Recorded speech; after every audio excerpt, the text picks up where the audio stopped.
시사본부. 안녕하십니까. 배종찬의 시사본부 시작하겠습니다. 윤석열 대통령이 오늘부터 6박 7일간 여름휴가에 들어갔습니다. 현안들이 적지는 않습니다만 재충전뿐 아니라 내수경제 활성화를 위해 전국 각지를 방문할 예정이라고 하는데요. 다음 주 윤 대통령이 휴가에서 돌아온 뒤 하반기 전국은 어떻게 흘러가게 될까요?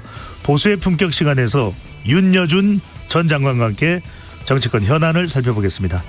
최근 법무부가 수사 준칙 개정안을 입법 예고했는데요. 한동훈 장관은 국민 권익이 좋아지는 것이 본질이라고 설명했지만 시행령을 통한 검찰 수사권 회복이라는 지적도 나오고 있습니다. 사건본부에서 배상훈 우석대 경찰행정학교 교수와 이야기 나눠보겠습니다. 8월 2일 수요일 시사본부 지금 출발합니다.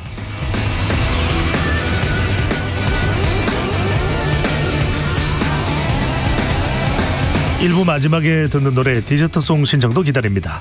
오늘 듣고 싶은 노래 있으시면 문자 샵 9730으로 자유롭게 보내주시고요. 짧은 문자 50원, 긴 문자 100원입니다. 선정되신 분께는 치킨 등 간식 쿠폰 보내드리니까요. 많은 참여 부탁드립니다. KBS 1라디오의 모든 프로그램은 유튜브에서도 함께 할 수 있습니다. 많이 들어와 주시고요. KBS 1라디오 채널 구독, 좋아요, 댓글도 많이 부탁드립니다. 배종찬의 시사본부 한입뉴스. 오늘의 핵심 뉴스 한입에 정리하는 한입뉴스 시작합니다. 박정호 오마이뉴스 기자, 미디어인권연구소 뭉클의 이봉우 연구원 함께합니다. 어서 오십시오. 안녕하십니까. 네, 참 많이 날씨가 더워졌다. 덥습니다. 펄펄 끓는 지구다. 미래가 걱정된다. 영화 투몰로우나 2012가 생각난다. 이렇게 얘기하시는 분들이 많은 것 같아요. 그렇습니다. 사실 이게 여름이 되면 겨울도 마찬가지죠. 지금 매년 달라요. 매년 더 덥고 더 추워지는 게 느껴지고 있기 때문에 이게 진짜 우리가 생각한 것보다 훨씬 더 빨리 지금 기후위기가 우리 현실화가 됐다. 그래서 당장도 이 폭염에 조심하셔야겠지만 이 모든 사회, 정부도 마찬가지고 이 기후위기에 어떻게 빠르게 대처할 것인가 진짜 고민이 좀 필요해 보입니다. 네, 그렇습니다. 말 그대로 이제 펄펄 끓고 있는 지구다라는 이야기가 나옵니다. 폭염이 계속되고 있는데 폭염으로 4년 만에 위기 경보가 심각 단계까지 상향됐다고요. 네, 행정안전부가 어제 오후 6시부로 중앙재난안전대책본부 1단계 가동했고 폭염 위기경보 수준도 가장 높은 단계인 심각 단계로 상향을 했습니다. 이 중대본이 각 지자체에 얘기한 게 뭐냐면 사회 취약계층, 공사장 야외 근로자, 고령 농업인 등 폭염 3대 취약 분야 관리 대책, 또 농축수산업 피해 예방 대책, 아울러 도로철도 같은 기반시설 관리 대책 이걸 강화해라라고 지시를 했는데요. 폭염 피해가 지금 계속 이어지고 있거든요. 올해 폭염 대책 기간인 5월 20일부터 어제까지 보니까 지금 온열 질환으로 사망한 그러니까 추정되는 사망자가 23명까지 늘어났습니다. 그리고 온열 질환자 수도 5월 20일부터 어제 오후 4시까지 보니까 전국적으로 1,191명에 달하고 있는 상황이고 오늘도 뭐 늘어나겠죠. 그리고 오늘 개영식이 예정돼 있는 전북 부안 새만금 세계 스카우트 잼버리군요. 예, 참여한 이 대원들 중에서도 지금 400여 명이 온열 질환을 앓고 있다. 이런 소식도 들어와 있습니다. 네. 그만큼 더위에 취약한 지역 그리고 취약한 그런 근로자들, 노동자들 너무나 걱정이 되고 있는데요. 지금 택배 물류창고 같은 경우도 컨베이터 벨트를 따라서 노동자들이 계속 분류하고 상하차하는 그런 일이 반복이 되고 있는데 네. 고용노동부가 권고하고 있는 그러니까 체감 온도가 33도 이상이면 시간당 10분 35도 이상이면 15분 쉬라고 권고하고 있는데 이게 잘 지켜지지 않고 있다고 합니다.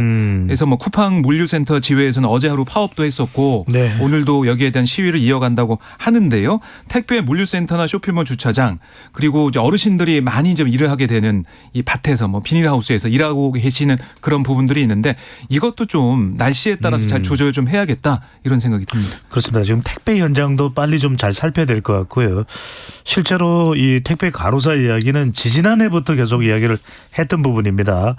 방송 들으시는 택배 관련자분들은 꼭 좀 잘 챙겨주시고요. 우리 청취자분들도 우리 국민 시민분들도 조금 한 30분 1시간 좀 늦게 받지 조금 여유 있게 생각하지 이렇게 좀 여유를 가져주시면 어떨까라는 생각이 듭니다. 자, 그런데 폭염이 우리나라만의 현상은 아니고 전 세계적인 현상이라면서요. 그렇습니다. 지금 미국에서도 7월에 이어 역대 최고 기온 기록이 계속 경신이 되고 있습니다. 앞으로도 더 더워질 것이라는 예보가 미국에서도 나와 있어서 우려가 큰 상황이고 유럽도 마찬가지인 상황인데 미국 상황을 좀 말씀드리면 이 8월에 미국 루이지애나주 뉴올리언스 같은 경우에는 8월에 최고 기온이 섭씨 46.1도를 넘어갈 것이다라는 예보가 나와 있고요. 지금 사실 우리나라는 36도 정도에서도 사실 정말 작년보다 더 덥다고 하는데 미국은 46도를 넘어간다는 것이죠. 텍사스주 오스틴 그리고 댈러스 같은 경우에는 섭씨 40.6도를 넘어갈 것이다 이런 예보가 나와 있습니다. 그리고 우리나라 택배 노동자 말씀해 주셨는데 미국에서도 언론 보도로 보면요. 육가공업체 도축장, 창고, 농장 등 일부 작업장이 안 그래도 장비들을 많이 착용해서 더운데 냉방 시설이 없어서 노동자들이 굉장히 위험하다라는 보도가 미국 언론에서도 잇따르고 있습니다. 그리고 이 폭염으로 아까도 말씀드렸지만 기후위기, 지금 지구가 좀 위험하다라는 학계 분석들도 속속 나오고 있다 그래요. 올해 6월과 7월 지구 해수면 평균 온도가 작년 여름보다 1년 만에 섭씨 0.25도 상승한 것으로 관측이 됐는데 이게 놀라운 수치인 게 지난 10년 동안 지구 해수면 온도가 탄소 배출이나 온실 효과 등으로 상승한 게 섭씨 0.1도예요. 그러니까 10년 동안 이 온실 효과로 올라간 온도보다 1년 만에 올라간 온도가 더 큰 겁니다. 그래서 이건 폭염이 지금 심상치 않은 상황이다. 그래서 학계에서도 지금 긴장을 하고 있다고 합니다. 우리나라 상황 동부가 좀 말씀드리면요. 지금 제6호 태풍 카눈이 어느 방향으로 가느냐가 지금 관건인데 또 폭우 피해가 예상되는 부분인데 문제는 카눈이 어느 쪽으로 가더라도 이 동중국해까지 내일 북상을 한 다음에 장기간 체류를 하게 된다고 합니다.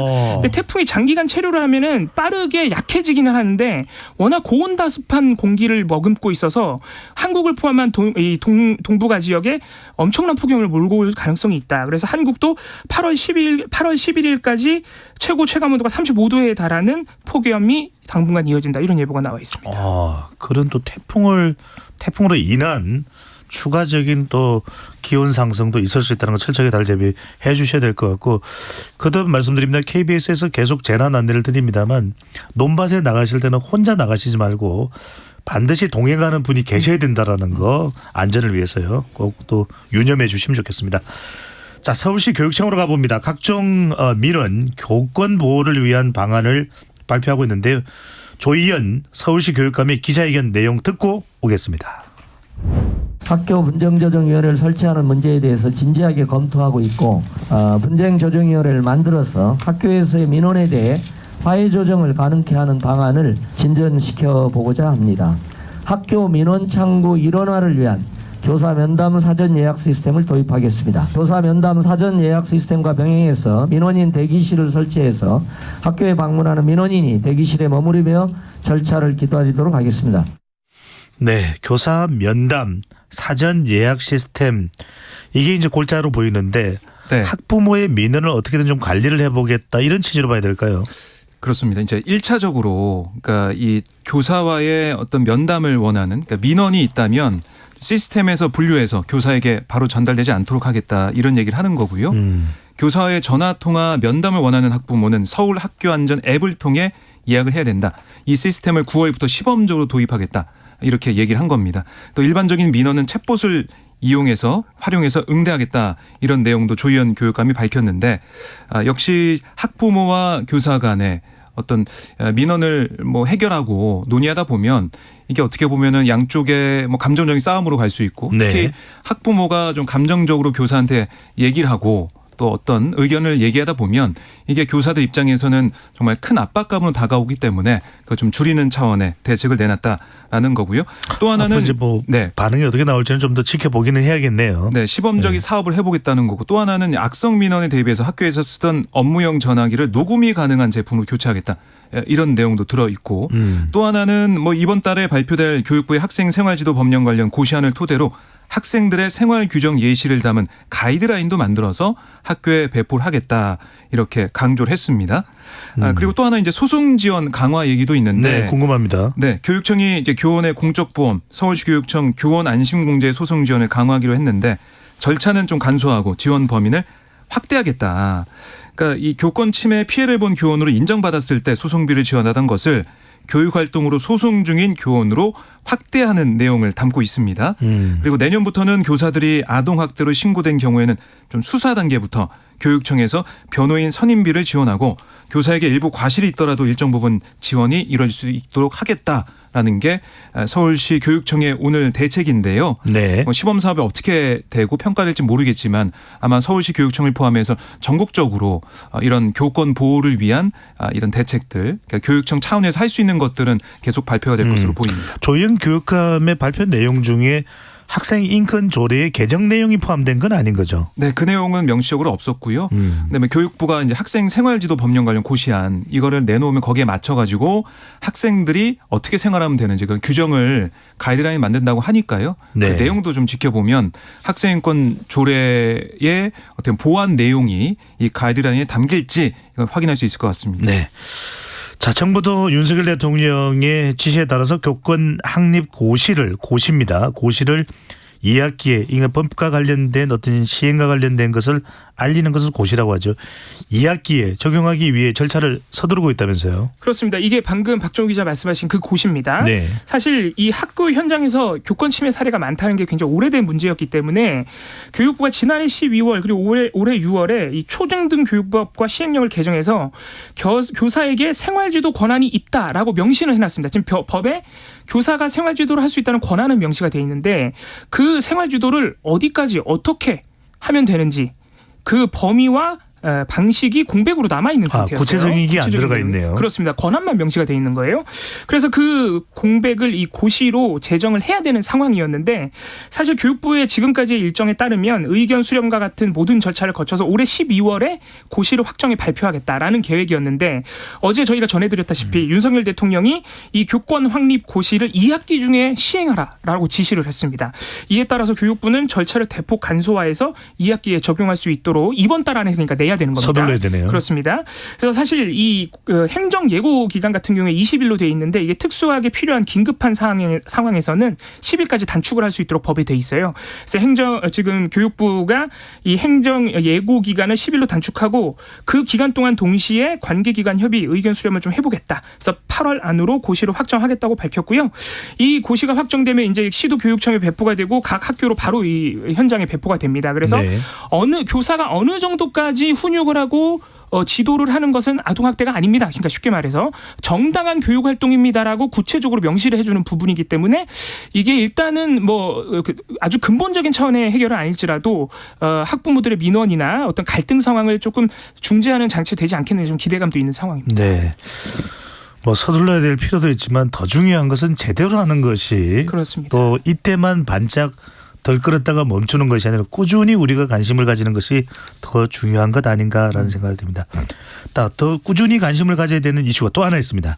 국민의힘이 한국토지주택공사 우리는 LH로 알고 있죠. LH 발주 아파트의 무더기 철근 누락을 조사하기 위한 당내 진상규명 태스크포스를 설치하기로 했다고요? 네. 이 TF 태스크포스 국회 국토교통위 여당 간선에 맡고 있는 김정재 의원이 맡기로 했다라는 게 국민의힘의 설명이고요. 네. 활동은 모레부터 시작할 것 같습니다.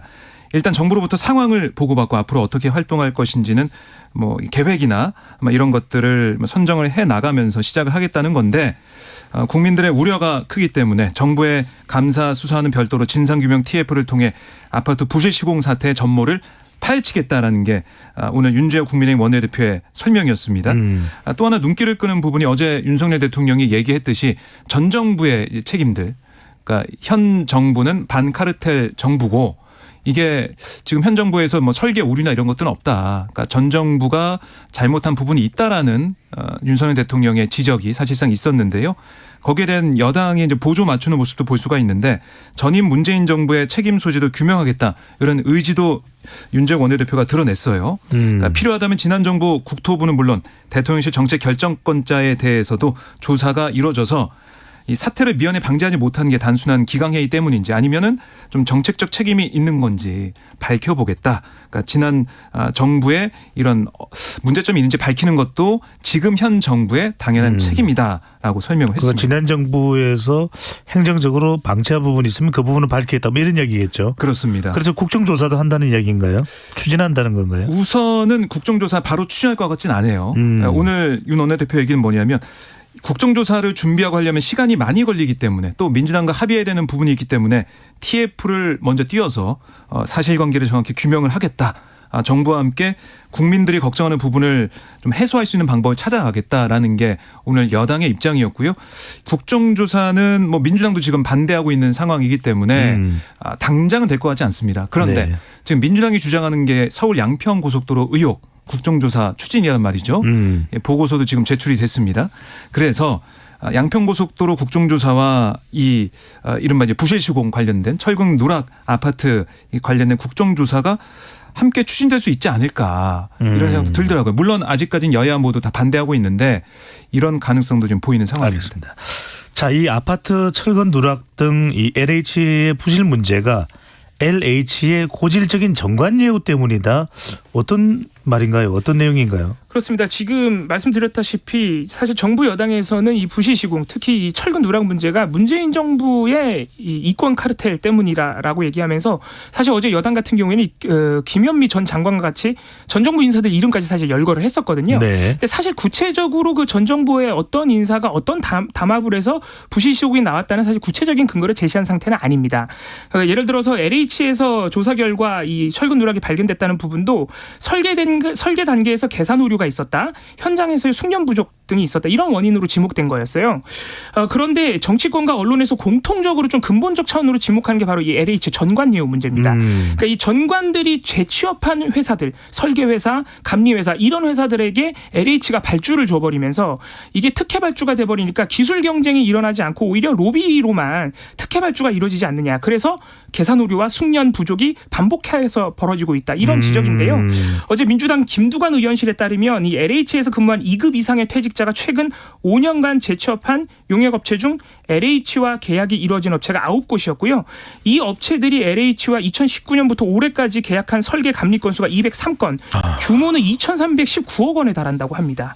이렇게 전관들의 회사에 특혜 발주를 줘버리면 오류가 발생할 수밖에 없다. 그리고 이권 개입의 여지가 크다는 것이 업계와 정치권, 언론의 지적이고요. 다만 LH 이 전관의 문제 역시 뭐 특정 정부의 문제 아니고 굉장히 네. 오래된 문제입니다. 그래서 최근 그 7월 31일 이한준 LH 사장 같은 경우에는 검단 아파트 지하 주차장 이 붕괴 사고 같은 경우에도 오히려 그 발주에서 떨어진 업체의 전관이 더 많았다. 그래서 이게 특별히 전관의 문제는 아니고 현재 LH 혁신 방안으로 업체를 선정할 때 외부 위원들로 구성한 위원회로 결정을 하고 있기 때문에 일단 네. 이권 개입될 여지를 막고 있는데 앞으로도 더 철저하게 조사를 하겠다고 밝혀놓은 그렇죠. 상태입니다.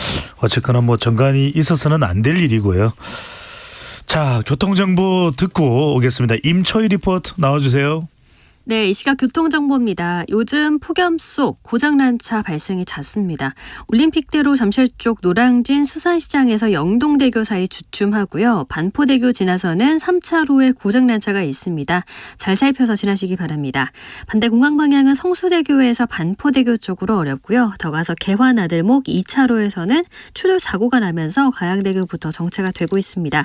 서울 양양고속도로 양양 쪽 덕소산패에서 월문 1터널 그리고 화도 부근에서 밀리고요. 더 가서는 내촌에서 서석터널 사이 교통량이 늘어 정체입니다. 영동고속도로 강릉 방향은 부곡 1차로에서 사고 났습니다. 주의하시고요. 용인에서 양지터널 또 호법 분기점에서 밀리고 있습니다. 강원 지역에서는 원주 부근 6km 구간 정체고요. 반대 인천 방향 진부 2터널 입구 1차로에서 사고가 났습니다. 뒤로 4km 구간 정체가 심합니다. KBS 교통정보센터에서 임초희였습니다.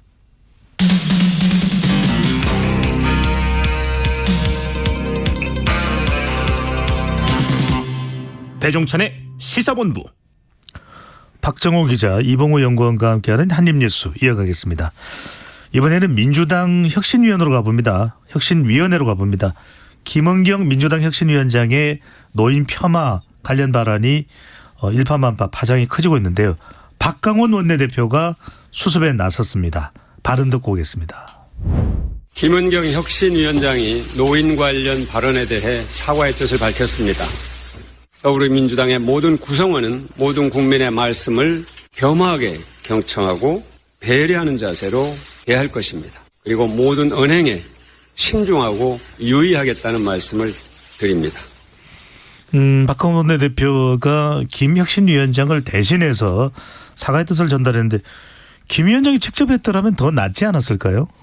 네, 김 위원장이 이제 어제 인천시당 간담회에서 마음 상한 분들이 있다면 유감스럽다라는 정도의 유감 표명을 했지만 뭐 당내 목소리 들어보면 유감 표명 그거보다 더 이제 공식적인 사과가 필요한 게 아니냐 이런 얘기가 좀 나오고 있는 상황입니다. 네. 박강호 원내대표도 수습에 나서면서 이제 민주당이 그동안 기초연금 도입 확대 그리고 노인 일자리 확충, 경로당 냉방비, 난방비 예산 확충 이런 민주당의 노인 복지 정책을 거론하면서 이렇게 어르신의 안정적 생활과 건강한 삶을 지키기 위해 노력을 하겠다라고 수습에 나섰는데 당사자가 공식적인 사과를 하는 게 낫겠다라는 그런 여론이 계속해서 만들어지고 있기 때문에 김은경 위원장의 어떤 앞으로의 행보를 좀 봐야 될 것 같고요.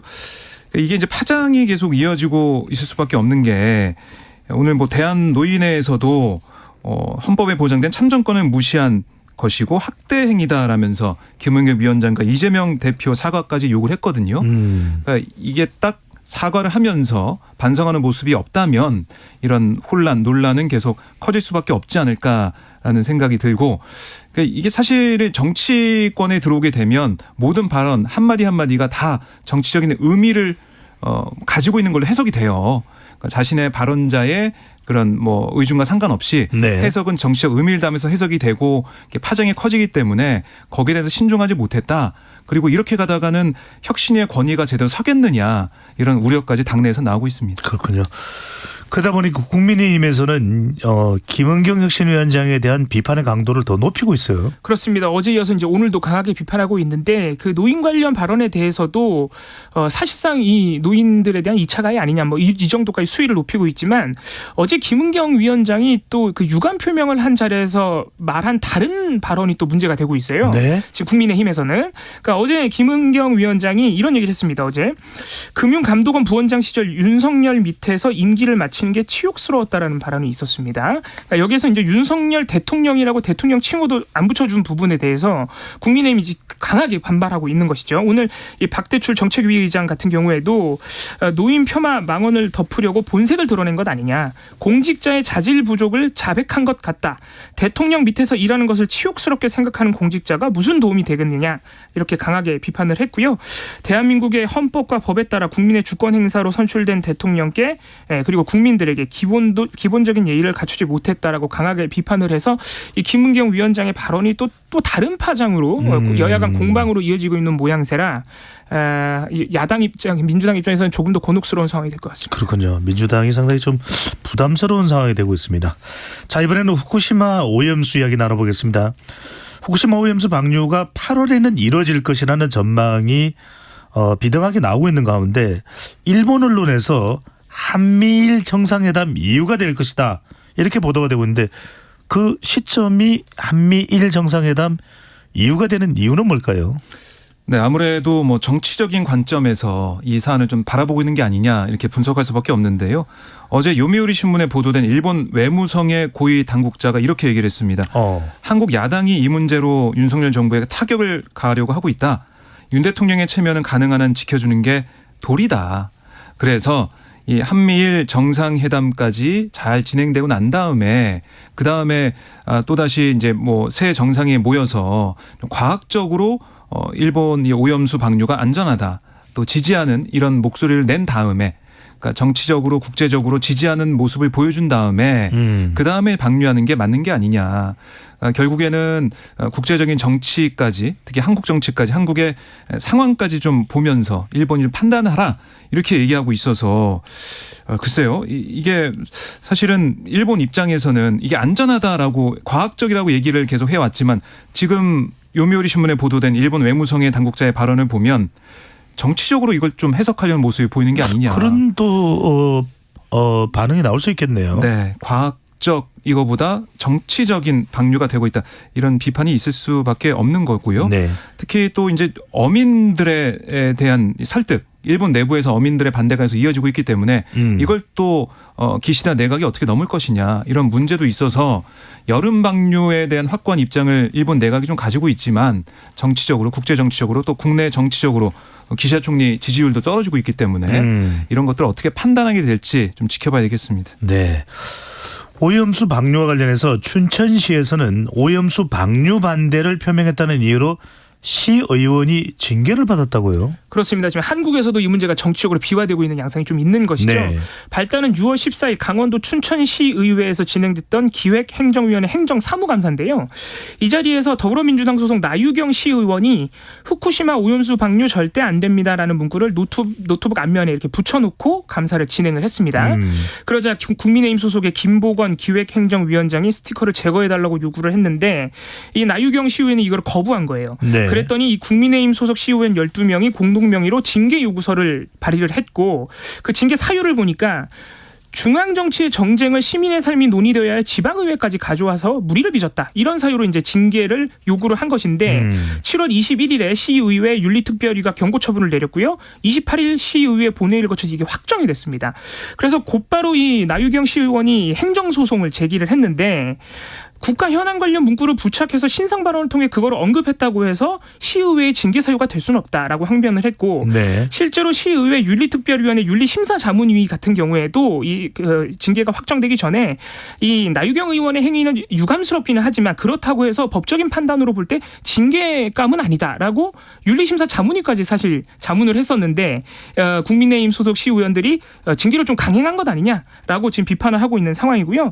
특히 국민의힘이 다수인 다른 지역 의회와 비교해봐도 이 춘천시 의회의 결정은 좀 이례적입니다. 5월 강릉시 의회 그리고 6월 고성군 의회, 원주시 의회가 모두 오염수 방류 철회를 촉구하는 결의문을 채택했는데 이 지방 의회들이 다 국민의힘 다수당 소속이에요. 그러니까 국민의힘이 다수인 다른 지역 의회에서는 오히려 오염수 방류를 같이 요구를 하고 있기도 한데 네. 왜 춘천시 의회만 민주당 시의원이 반대를 좀 표명했다고 해서 징계하느냐 이런 부분이 좀 문제가 되고 있습니다. 좀 과한 거 아니냐 그런 또 이야기도 나오고 있군요. 자, 이번에는 이동관 방통위원장 후보자로 가봅니다. 어제 출근길 발언이 상당히 큰 후폭풍을 낳고 있는데요. 어떤 내용인지 먼저 듣고 오겠습니다. 무책임하게 가짜뉴스를 퍼날른다든가 특정 진영의 정파적인 이해에 바탕한 논리나 주장을 전달하는 것은 언론의 본 영역에서 이탈한 것이다. 이렇게 생각합니다. 어떤 정당이나 특히 과거 선전선동을 굉장히 능수능란하게 했던 이 공산당의 그 신문이나 방송을 저희가 언론이라고 얘기하지 않습니다. 어떻게 해석을 해야 될까요? 우선은 이제 공산당이라는 그 단어를 정말 오랜만에 들어서 네. 좀 색달랐다라는 생각이 들었고요. 그러니까 지금 이동관 후보자의 얘기는 뭐냐면 어떻게 보면은 이 언론과 공산당 기관지 이렇게 두 부류로 우리나라 언론을 좀 나눠서 보고 있다 이런 게 아닌가 생각이 듭니다. 그 발언에 따르면 네, 이 발언을 놓고 보면 그러니까 어떤 얘기를 어떤 정당이나 선전선동을 능수능하게 하는 그런 기관지 같은 공산당 기관지 같은 언론이 있고 그렇지 않은 정상적인 언론이 있다라고 생각을 하고 있다는 거죠. 그러면은 우리나라 언론을 이 두 부류로 나눠 놓고 공산당 기관지 같은 그런 모습 그런 언론이 얘기하지 않는다. 그러니까 자유도 있어서는 안 된다. 이렇게 얘기하면서 네. 결국에는 언론 장악, 언론 탄압으로 가는 게 아니냐. 이런 비판이 지금 언론계나 야당 쪽에서 나오고 있는 그런 모습이고 근데 결국에는 언론을 좀 편가르게 하면서 정권에 좀 이로운 아니면은 정권의 목소리를 대변하는 그런 언론은 좀 잘한다 해주고 그렇지 않은 언론은 공산당 기관지 아니야 이렇게 얘기하면서 정치적 목적을 갖고 편을 가르는 게 아니야 이런 얘기까지 나올 수가 있는 것 같아요. 그러니까 이 방통위원장이라는 자리는 여러 가지 이해관계가 있는 방송 언론 관련된 그런 정책들을 이 위원들하고 논의해가지고 합의제로 처리해가는 정책을 관련된 그 의사결정 해 나가는 과정이잖아요. 네. 그래서 방통위 자체도 합의제 기구입니다. 그런데 이렇게 후보자 입장에서 언론을 편을 갈라서 갈라놓고 이렇게 본다는 것 자체가 방통위원장 자리에 맞는 모습이냐 이런 비판이 나올 수밖에 없을 것 같습니다. 네. 자, 이 이동관 후보자가 인사청문회에서 어떻게 이제 인사청문회 대응을 하고 관련된 내용들이 또 질문을 받고 답변이 되는지도 중요할 텐데 어쨌거나 방통위원장이 된다고 했을 때 지금 현재 상황을 볼 때 위원 수가 부족하고 추가적으로 또 임명이 안 되고 이런 상태인데 방송통신위원회 운영이 정상적으로 되겠냐 이런 이야기도 나오네요. 그렇습니다. 일단 이동관 후보자가 임명이 된다고 해도 지금 현재 3명의 방통위원이 있거든요. 이상인 위원, 김효재 위원, 그리고 야당 몫인 김현 위원 이렇게 3명이 있는데 원래는 위원장까지 총 5명이 되는 거죠. 5명입니다. 네. 그런데 지금 김현 위원과 김효재 위원 같은 경우에는 임기가 8월 23일에 끝납니다. 그러니까 사실 이동관 후보자가 임명이 됐을 때 이동관 위원장과 이상인 위원 2명만 남게 될 가능성이 5명 중에 거의 확실하죠. 2명만 있네요. 예, 그렇습니다. 네. 거의 확실한 상황이죠. 그런데 지금 방통위법에 따른 방통위 위원이 2명만 있어도 회의를 개최하고 의결도 가능합니다.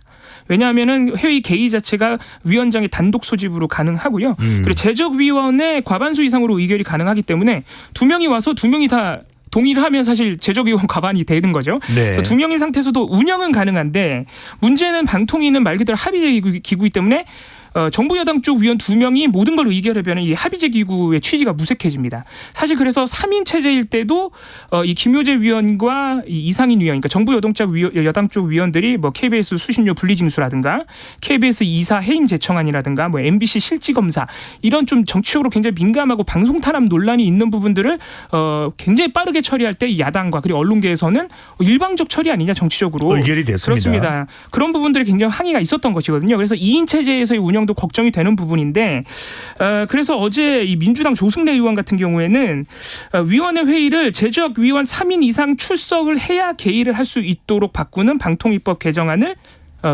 지금 내놓은 상태입니다. 물론 이게 이제 또 빠른 시간 내에 통과가 될지 여부도 미지수지만 지금 국민의힘은 이동관 후보자가 임명될 것 같으니까 아예 방통위 회의를 못하게 하려고 그러니까 2인 상태에서 회의를 못하게 하려고 이런 법을 발의한 것 아니냐. 방통위 마비법이다. 이런 식으로 또 반발을 하고 있는데 사실 이 법이 통과된다 그래도 방통위가 어떤 회의를 하고 의결하는 것을 사실 막을 수는 없습니다. 왜냐하면 나머지 위원들 중에 공석인 3명의 위원 중에는 당연히 민주당 몫도 있어요. 그러니까 민주당도 당연히 후임 위원을 추천해서 임명을 해야 되는 것이고 민주당이 그걸 거부한다 그래도 시간 끄는 것밖에는 별로 실익이 없거든요. 언젠가는 후임 위원들을 임명을 해서 논의를 해야 되기 때문에 이런 문제보다는 후임 위원들을 얼마나 전문가로 적절한 인물을 추천을 해서 여야가 건강한 논의를 이끌어가느냐 이런 부분이 좀 더 관건이 돼야겠습니다. 알겠습니다. 이동관 후보자와 관련된 부분 앞으로 계속 또 이야기가 될 것 같으니까 앞으로도 지켜보면서 더 자세한 내용도 분석을 해보겠습니다. 지금까지 박정호 오마이뉴스 기자, 이봉우 미디어인권연구소 뭉클 연구원과 함께했습니다. 잘 들었습니다. 감사합니다. 고맙습니다. 네, 날이 갈수록 더 많은 관심을 보이고 있는 오늘의 디저트송입니다. 2380님, 시사본부 들으면 면접에 도움이 많이 된다면서 취준생 아들이랑 같이 듣고 있어요. 아들이 즐겨 듣는 뉴진스의 하이프보이 디저트송으로 신청합니다. 저도 좋아합니다. 뉴진스. 네, 아들과 함께 드시라고 모바일 팥빙수 쿠폰 보내드리고 요참에 아들과 즐거운 한때를 보내시면 좋겠습니다. 취업하게 되면 또 연락 주십시오. 좋은 결과가 있으면 좋겠고요. K-팝을 대표하는 아이돌 저도 좋아합니다. 뉴진스의 하이보이 듣고 저는 입으로 돌아오겠습니다.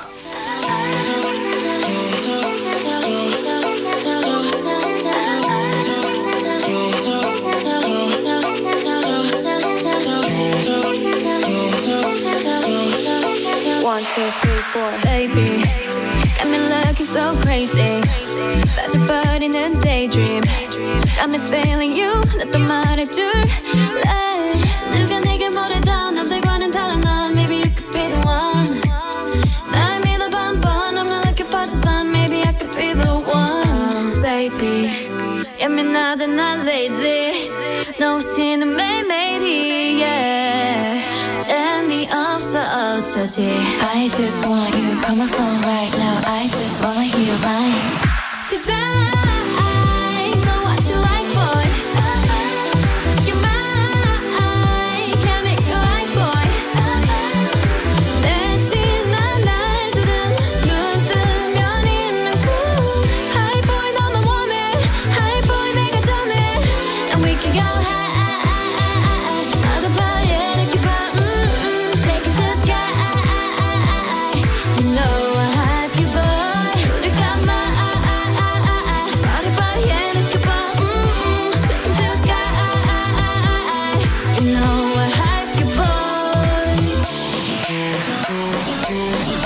잠을 들려고 잠이 들려 해도 네 생각에 또 새벽 3시 알려줄 거야 They can have it no more.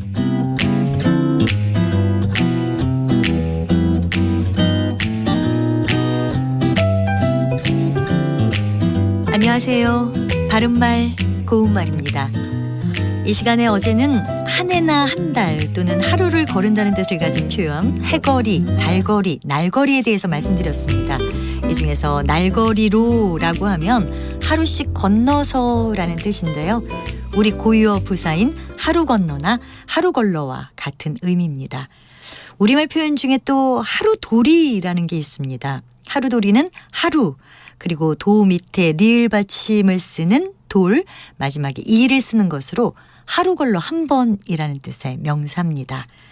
뒤에 돌이란 표현이 붙은 것으로 곰돌이라는 단어도 있죠. 보통 곰돌이라고 하면 어린아이가 곰이라는 동물을 가리켜 말할 때 사용한다든지 또는 곰 인형을 귀엽게 이르는 말로 생각할 수도 있을 텐데 이 두 가지 뜻으로 사용되는 경우는 모두 표준어로 인정되지는 않습니다. 곰돌이의 정확한 의미를 말씀드리면 자꾸 계속하여 도는 일이라는 뜻입니다. 그리고 곰돌이라고 곰을 길게 발음합니다. 예를 들어보면 그는 운동장을 몇 바퀴째 곰돌이를 하였으나 잃어버린 시계를 찾을 수는 없었다. 이렇게 말할 수 있습니다. 참고로 돌이라는 말이 들어간 표현으로 지돌이와 안돌이 같은 것이 있습니다. 지돌이는 험한 산길에서 바위 같은 것을 등에 대고 겨우 돌아가게 된 곳을 뜻하고요. 안돌이는 험한 벼랑길에서 바위 같은 것을 안고 겨우 돌아가게 된 곳을 말합니다. 바른말 고운말 아나운서 변희영이었습니다.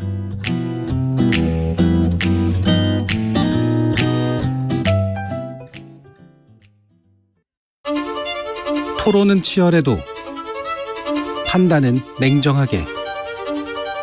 복잡한 세상을 바꾸는 첫걸음은 의외로 단순할지도 모릅니다.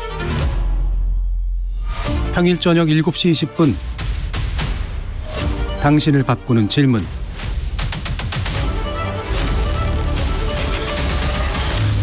KBS 열린 토론.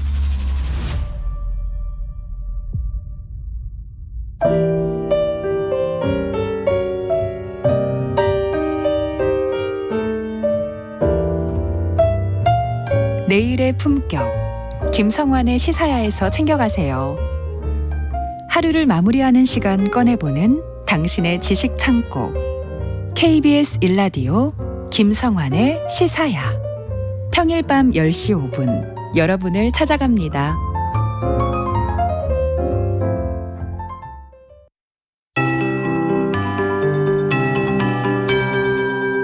KBS 58분 날씨. 가만히 있어도 땀이 주르륵 흐르는 날씨입니다. 지금 전국에서 기온이 가장 높은 지역은 강릉으로 37.1도를 기록하고 있습니다.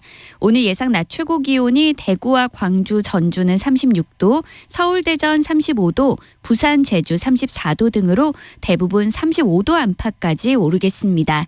현재 전국 대부분 지역에 폭염경보가 발효 중입니다. 온열 질환에 걸리는 분들이 많아지고 있으니까요. 오늘 가급적이면 외출을 자제하고 야외 활동을 하다가 어지러움이나 두통을 느낄 경우에는 즉시 시원한 장소로 이동을 해서 충분히 휴식을 취하시고요. 물을 자주 마셔주시기 바랍니다. 당분간 낮에는 폭염이, 밤에는 열대야가 기승을 부리겠습니다.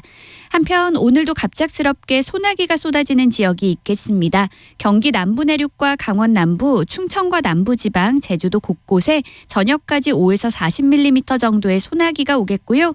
일부 지역은 천둥, 번개와 돌풍이 동반돼 요란하게 내리겠습니다. 소나기가 내릴 때에는 기온이 일시적으로 떨어지겠지만 그친 후에는 습도가 높아지면서 더 무덥겠습니다. 한편 당분간 제주도 해안과 남해안, 전라 서해안에는 높은 너울이 밀려오겠습니다. 현재 서울의 기온은 33도, 습도는 60%입니다. 송소진입니다.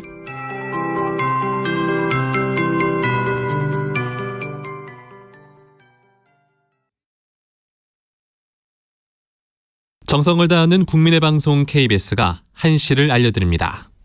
AM 711kHz, FM 97.3MHz, KBS 1라디오입니다. HLKA.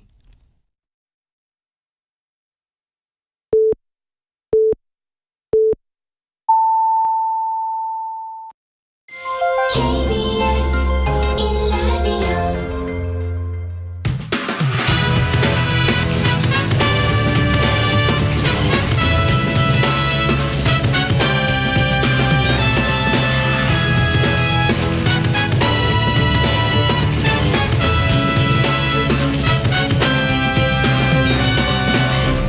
KBS 1라디오 배종찬의 시사본부.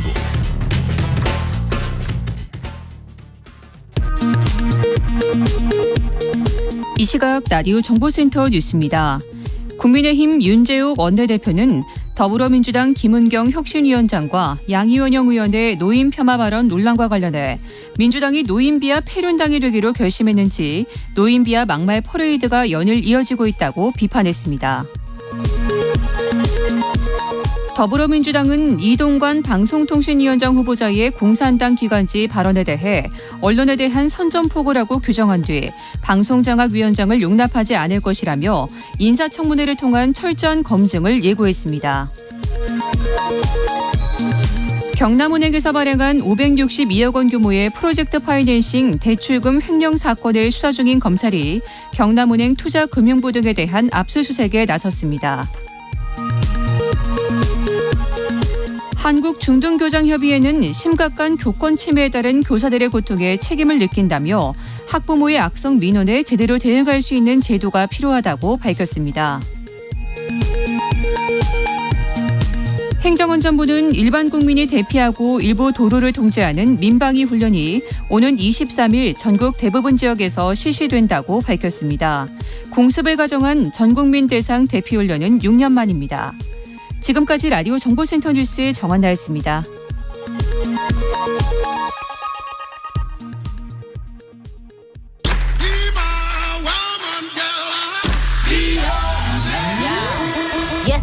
인터넷에서 화제가 된 뉴스를 다뤄보는 스트릿 뉴스파이터 시간입니다. 조현정 시사평론가 나오셨습니다. 어서 오십시오. 네, 안녕하세요. 네, 우리 디저트송으로 네. 뉴진스의 잘 들었습니다. 하이퍼보이. 네. 발음 괜찮죠? 하이보이. 저도 이상한데. 네. 네. 뉴진스가 몇 명으로 구성되어 있는지는 아세요? 대세니까 예. 네. 5명. 예, 그 정도는 알고 있습니다. 에이, 설마 이름까지는 다 모르겠죠. 혜린, 민지, 혜인, 다니엘, 한이. 네. 누가 제일 어릴까요? 혜인이 제일 어린 걸로 알고 있습니다. 2008년생? 네. 너무 다 깨고 있네요, 저. 덕후로 인정합니다. 네, 뉴진스가 되고 싶은 우리 올드진스 예표 소장님이랑 저랑. 우리 바깥에서 좀 자제해달라고 하시죠. 네. 자, 오늘도 우리 사회 중요한 시사 이슈들 다뤄보겠습니다. 네. 학교 내 갈등에 관한 소식이 있는데요. 서울의 한 초등학교에서 학부모가 교장과 교감을 상대로 7차례나 고소 고발하는 일이 있었다고요. 네, 이게 MBC 보도인데요. 고소 고발로 7차례고 정보 공개 신청이 29건, 교육청 행정심판이 8건, 국민신문고에도 민원이 24건 들어가 있습니다. 네. 건수로 보면 참 어마어마하죠. 이게 지난 2월이었는데요. 학교 졸업식장에 경찰 5명이 출동을 합니다. 한 학부모가 교감 선생님을 아동학대로 신고해서 경찰이 온 거예요.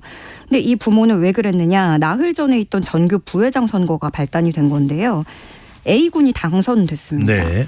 그런데 그대로 회장 부회장이 되지 못하고 선거 규정을 어겼다면서 다른 후보 6명이 일제히 문제를 제기했고 학교 측이 이 학생 A군의 당선 무효 결정을 내립니다. 그러자 A군 학부모가 움직이기 시작한 거죠. 우선 지역 커뮤니티에 글을 올리고 이 학생도 피해 진술을 했다고 하는데 부모와 학생의 주장은 이렇습니다. 당선 무효각서에 서명하라면서 때렸다. 15분 동안 소리를 질렀다. 팔도 때리고 정강이도 때렸고 뒤통수를 때릴 때 제일 아팠다. 이제 학생도 이렇게 진술을 해요. 그러니까 뭐 A군 부모 입장에서는 내 아이가 당선이 돼놓고 다른 부모들이 이의 제기를 해서 무효가 됐고 그 과정에서 학대까지 당했다. 뭐 이런 주장인 건데 이 부분은 뭐 별건으로 여기서도 다퉈봐야 되는 문제고요. 그리고 다행히 교감이 녹취를 해놓은 게 있어서 그 당시에 학생하고 대화했던 2분 30초가량 녹음을 제출을 하고 첫 번째 고소건에서는 무혐의 처분을 받게 됩니다. 네. 그렇지만 여기서 멈추지 않고 행정심판과 그 국민신문고 민원 등을 무더기로 청구를 하기 시작한 겁니다. 이 정보공개 청구가 29건이라고 말씀을 드렸는데 선거 얘기하고는 무관한 내용들이었어요. 교장의 과거 인사라든가 학교 도로 열선공사 내역, 학교 카드 이용 내역서 이런 것들을 요구했고 세부 항목으로 따지면 300건이 넘어서 이제 그렇잖아요. 왜 교육청에서 자료 공개를 요구를 하면 이런 거 다 일일이 다 서류를 만들어야 되고 제출을 해야 되기 때문에 그래서 이 학교가 이번 학기 내내 정보공개 청구에 대응하느라 업무가 마비되는 상황이 왔다는 겁니다. 그래서 이게 학교 폭력 같은 경우도 요즘에 그 가해자가 고소하는 일들을 뉴스로 많이 보시잖아요. 네. 그런 경우에 이제 무고죄가 성립이 안 되다 보니까 직위해제부터 일단 시켜놓고 좀 학폭위를 지연시키는 방법이라든가 이런 식으로 교육청이나 교육감에게 다이렉트로 좀 정보공개 청구를 악용하는 방식이 또 요즘 나오고 있다고 하는데 네. 그래서 교장은 일단은 이 학부모를 명예훼손으로 고소를 했고요. 또 면책권 보장을 호소하고 있습니다. 네.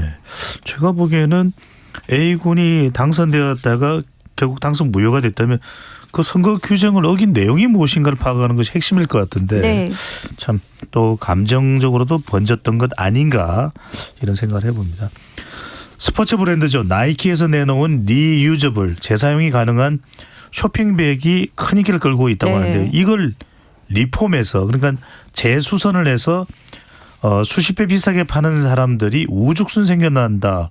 이게 어떤 내용인가요? 그러니까 요즘에 뭐 대형 마트에 가셔도 그렇고 어딜 가나 재사용백을 구매하게끔 하는 게 추세잖아요. 네. 그래서 나이키도 그렇습니다. 매장에 가서 이제 구매한 물건을 담을 때 뭐 1,000원, 2,000원 이렇게 주고 그 리유저블 재사용 가능한 쇼핑백을 사는 거예요. 뭐 천으로 돼 있나요? 아니면 좀 겉에 비닐 질감으로 되고 방수처럼 이렇게 돼 있고 또 디자인도 예뻐서 그걸 목적으로 또 사는 분들도 많이 계세요. 여러 번 사용할 수가 있는 네. 그런 재질이네요. 네, 그래서 본인의 뭐 옷이라든가 뭐 가방처럼 쓰려고 넣으려고 그걸 또 따로 구매하시는 분들도 많고 인기를 끌고 있는데 이거를 누군가가 리폼하기 시작한 겁니다. 그 본인이 다른 모양으로 이제 만들어서 3만 원에서 뭐 많게는 10만 원대에도 판매를 하고 있는 건데 이제 이게 상표권 침해가 아니냐라는 논쟁에 불이 붙은 겁니다. 그 리폼한 쇼핑백들 팔고 있는 그런 것들을 보면 로고 나이키 로고는 그대로 살려요. 그리고 여기에다 끈을 달아서 뭐 덮개도 만들고 찍찍이를 붙여서 덮개도 만들고 사선으로 매는 크로스백으로 만들어서 그렇게 또 가방처럼 만드는 건데 누리꾼들이 이러니까 이게 본인이 만들어서 본인이 고쳐서 쓰는 거는 상관이 없는데 이걸 판매를 해서 수익을 내는 건 영리를 추구하는 거네요. 네, 재산권 침해라는 거죠. 지적재산권 침해. 또 이게 상표와 로고 디자인은 확연하게 식별이 되고 그걸 살려놨기 때문에 엄연한 저작물 침해다라고 갑론을박이 펼쳐지고 있고요. 나이키 이 스포츠 브랜드에서는 뭐 반응이 나왔습니까? 아직까지는 그런 반응이 없고 오히려 이게 지금 우리나라에서 이런 리폼이 시작된 거기 때문에 이 디자인은 한국에만 있는 나이키 가방이다 이런 식으로 되는 거예요. 네, 근데 좀 올리면서도 또 이제 이런 저작권 침해 문제가 불거지니까 뭐 글을 삭제한다든가 본사에까지 이제 얘기가 들어가는 것까지 사람들이 토론을 하고 있는 분위기입니다. 그렇군요. 한입뉴스에서도 이야기를 했습니다만 이 전 세계의 스카우트 청년들이 모이는 이제 잼버리 행사가 전라북도 새만금에서 진행이 됩니다. 저도 이렇게 지하철을 타고 서울역 근처를 왔다 갔다 하다 보면 이 잼버리에 참석한 청소년들 보이는 사람들을 발견하게 되는데요. 자, 문제는 폭염입니다. 온열 질환자까지 나오면서 안전대책에 비상이 걸렸네요. 네, 세계 스카우트 잼버리 전 세계 159개 나라 청소년 스카우트 대원들이 모이는데요. 대원 3만여 명 포함해서 이제 4만 3천여 명이 야영하면서 각국 문화를 교류하는 겁니다. 뭐 참가자들 몇몇을 보면 부모님이 1년 내내 일한 돈을 모아서 이번 참가비에 쓴 학생도 있었고 그만큼 좀 뭐 걸스카우트, 보이스카우트 이런 것들이 좀 청소년 때 꿈꾸고 또 기대하는 그래서 청소년들의 문화 올림픽이다. 라는 얘기도 나오는데요. 문제는 불볕 더위입니다. 대회장 일대 폭염 경보 내려져 있고 이 겨울인 나라들 있잖아요. 네. 그 남반구 그쪽에서 온 청소년들은 이제 적응에 더 어려움을 겪고 있는 이 더위가 정말 감당하기 힘든 더위겠네요. 네. 그래서 온열 환자가 이틀 만에 벌써 21명 발생한 것으로 집계가 됐고 그리고 여기 지금 부지가 또 문제가 되고 있어요. 간척지였거든요.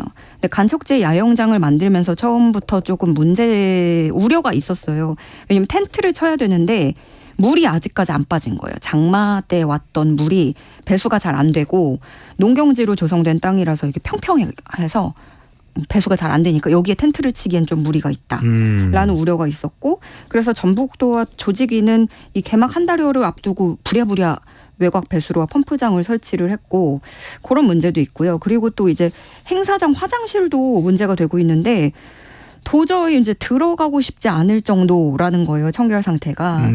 CBS에서 기자가 이제 직접 가서 확인을 했는데 남자 화장실 3군데, 변기 6개 모두에 변이 그대로 남아있고 막혀 있던 것으로 확인이 됐다고 합니다. 그래서 이게 마치 80년대 관광지에서 볼 수 있던 모습을 2023년도 국제행사에서 우리가 전 세계 청소년들을 초청해놓고 이런 일이 발생했다라는 지적이 나오고 있고요. 또 저는 심각하게 봤던 게 이 대원들이 야영지로 들어갈 때 주차난이 문제가 됐다고 해요. 근데 여기서 대형버스 운전자와 진행요원이 욕설을 주고받으면서 고성이 오가기도 한 건데 그 모습을 고스란히 이제 해외 스카우트 대원들이 다 보게 된 거죠. 예. 인상을 찌푸리게 되는 거래요. 중요한 것은 손님을 맞이하는 것도 중요하지만 얼마나 준비가 잘 되어 있는가도 더 중요한 것 아닌가라는 생각이 듭니다. 자, 이게 이 해외 토픽에도 나왔던 뉴스입니다. 세계적인 팝스타 카디비인데요. 공연장에서 관객에게 마이크를 던졌습니다. 온라인상에서 갑론을박이 펼쳐지고 있다고 하는데 자, 이 카디비 가수의 매너 또 공연장의 관객의 문제 동시에 이야기가 진행되고 있는데 어떤 내용입니까? 이 카디비라는 가수가 라스베이거스 한 클럽에서 공연을 할 텐데요. 노래를 하는가 싶더니 갑자기 들고 있던 마이크를 관객석으로 냅다 던져버립니다. 네. 근데 요게 조금 맥락이 있는데 한 관객이 카디비에게 먼저 술을 끼얹었다는 거예요. 그래서 카디비가 분노를 해서 응징에 나섰다. 뭐 이렇게 얘기도 나오고 있는데 카디비는 그 마이크를 던지고 나서도 쉽게 진정을 하지 못하면서 관객석을 향해서 막 소리를 지르고 화를 냈고요. 이 모습을 보면서 관객이 먼저 했는데 속 시원한 대처였다. 가수도 참고만 있으면 안 된다. 뭐 이런 의견도 있고 반대로 다른 관객이 M1 관객이 다칠 수도 있었는데 눈에는 눈, 이에는 이로 대응한 게 과했다. 라는 의견도 있고요. 일단 이 관객은 카디비를 경찰에 신고를 했다고 해요. 네. 요즘에 이제 공연 문화에 대해서도 얘기가 나오는 게 최근에 이제 여름에 뜨거우니까 유행을 하고 있는 게 워터밤 공연이죠. 근데 여기서 물총을 뭐 자유롭게 쓰고 물에 흠뻑 젖는 그런 취지의 공연이긴 하지만 가수들에게 애초에 신체 일부를 아예 조준을 해서 물총을 되게 집요하게 쏘는 행위들 이런 것들이 문제가 되고 있고 그래서 워터밤 자체에 대한 찬반 여론 이런 것들도 있고요. 걸그룹 멤버 같은 경우에 뭐 30초 동안 사람이 안 보였다. 물총을 맞아서 또 가수 아이유 씨도 중국 콘서트에서 팬이 던진 물병에 뭐 얼굴을 맞았다. 이런 얘기들도 지금 올라오고 있는 상황입니다. 공연장이면 적어도 서로에 대한 에티켓은 기본적인 건 필요한 것 아닌가. 그게 또 예의라는 생각이 듭니다. 지금까지 조현정 시사평론가와 이야기 나눠봤습니다. 잘 들었습니다. 네, 고맙습니다.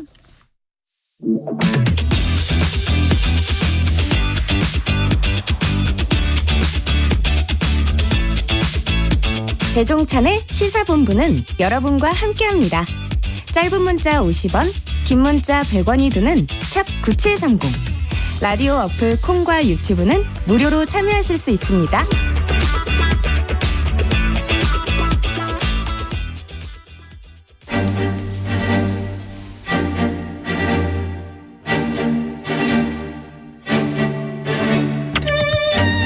보수의 시각으로 정치 현안을 들여다보는 보수의 품격 시간입니다. 오늘은 윤여준 전 장관과 함께합니다.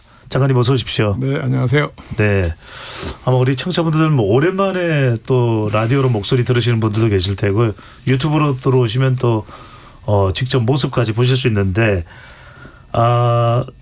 먼저 장관님께 여쭤보고 싶은 것이 대한민국 정치권의 제갈공명이다. 또 초안지에 나오는 장자방이다. 또 항우에게 조언을 했던 범정이다. 이런 평가에 대해서 우선 어떻게 생각하십니까? 그건 말도 안 됩니다. 제가 그 현역으로 당에서 일할 때 이제 붙은 호칭인데요. 네. 제가 기자분들한테 그렇게 사정을 해도 안 들어주고 계속 그렇게 써서 그만 그렇게 됐는데 저는 그런 지략이 있는 사람이 아닙니다. 제갈공명과 닮았다는. 그러고 저는 지금은 제갈공명이나 장량 같은 지략가가 필요한 시대가 아니라고 저는 생각하거든요. 네. 지금은 국민의 동의를 얻어야 되는 시대인데 그렇지 않습니까? 뭐 책략을 쓰는 시대가 아니에요. 네. 그래서 저는 전혀 그런 사람도 아니고 그런 책략가가 필요한 시대도 아니다라는 게 제 주장이었습니다. 오늘 정말 뼈가 되는 말씀 주셨습니다. 책략보다는 국민의 마음을 얻는 것이 더 중요한 것 아닌가라는 말씀입니다. 바로 윤석열 대통령 이야기부터 여쭙겠습니다. 오늘 윤석열 대통령이 6박 7일 휴가에 들어갔는데 대통령의 휴가는 어떤 의미를 읽어야 될까요? 저는 그 반드시 필요하다고 생각하죠. 왜냐하면 대통령이라는 자리가 그 체력과 신경 소모가 굉장히 많은 자리예요. 일반 국민이 생각하는 것보다는 훨씬 힘든 자리입니다. 그 자리가. 그러니까 대통령이 이런 더운 계절에 일주일 정도는 반드시 쉬는 게 좋다. 저는 그렇게 생각을 하죠. 그래야 됩니다. 정말 필요합니다. 장관님이 이전에 이제 여러 역대 대통령하고도 또 소통이 있으실 텐데 보통 우리는 대통령의 사실 사생활을 잘 알 수는 없습니다. 집 안에서의 관저라고 하죠. 예전에는 이제 용산 옮기기 이전에는 청와대인데 밤에 보통 대통령이 이렇게 좀 잠을 잘 수 있는 단계입니까? 보통 잠을 못 자고 무슨 수면제를 먹는다든지 그런 경우들이 많습니까? 글쎄 수면제를 들어야 할 만큼 불면증에 시달리는 이유가 뭔지 모르겠으나 대통령의 관저 환경에 안 좋아서 잠을 잘 못 자는 건 아니었죠. 그 정도까지는 아니다. 그러면 대통령도 충분히 수면을 해야 맑은 정신으로 국정을 끌어갈 거 아닙니까? 피곤할 때는 코도 좀 골고. 물론이죠. 자, 윤석열 대통령의 휴가지가 저도로 알려지고 있습니다. 거제 저도인데 박근혜 전 대통령도 갔던 곳이 저도고 박정희 전 대통령도 가족들과 함께 갔던 곳이 저도라고 하는데 왜 저도일까요? 왜 거기 선택했는지 저는 잘 모르겠지만 제 짐작컨대는 대통령이 여름 휴가를 보낼 만한 마땅한 장소가 없어요. 그렇다면 저도 말고 혹시 다른 데 갈 만한 데가 있습니까? 다른 데 글쎄 섬으로 치면 제주도 같은 생각할 수 있지만 대통령이 한번 움직이려면요.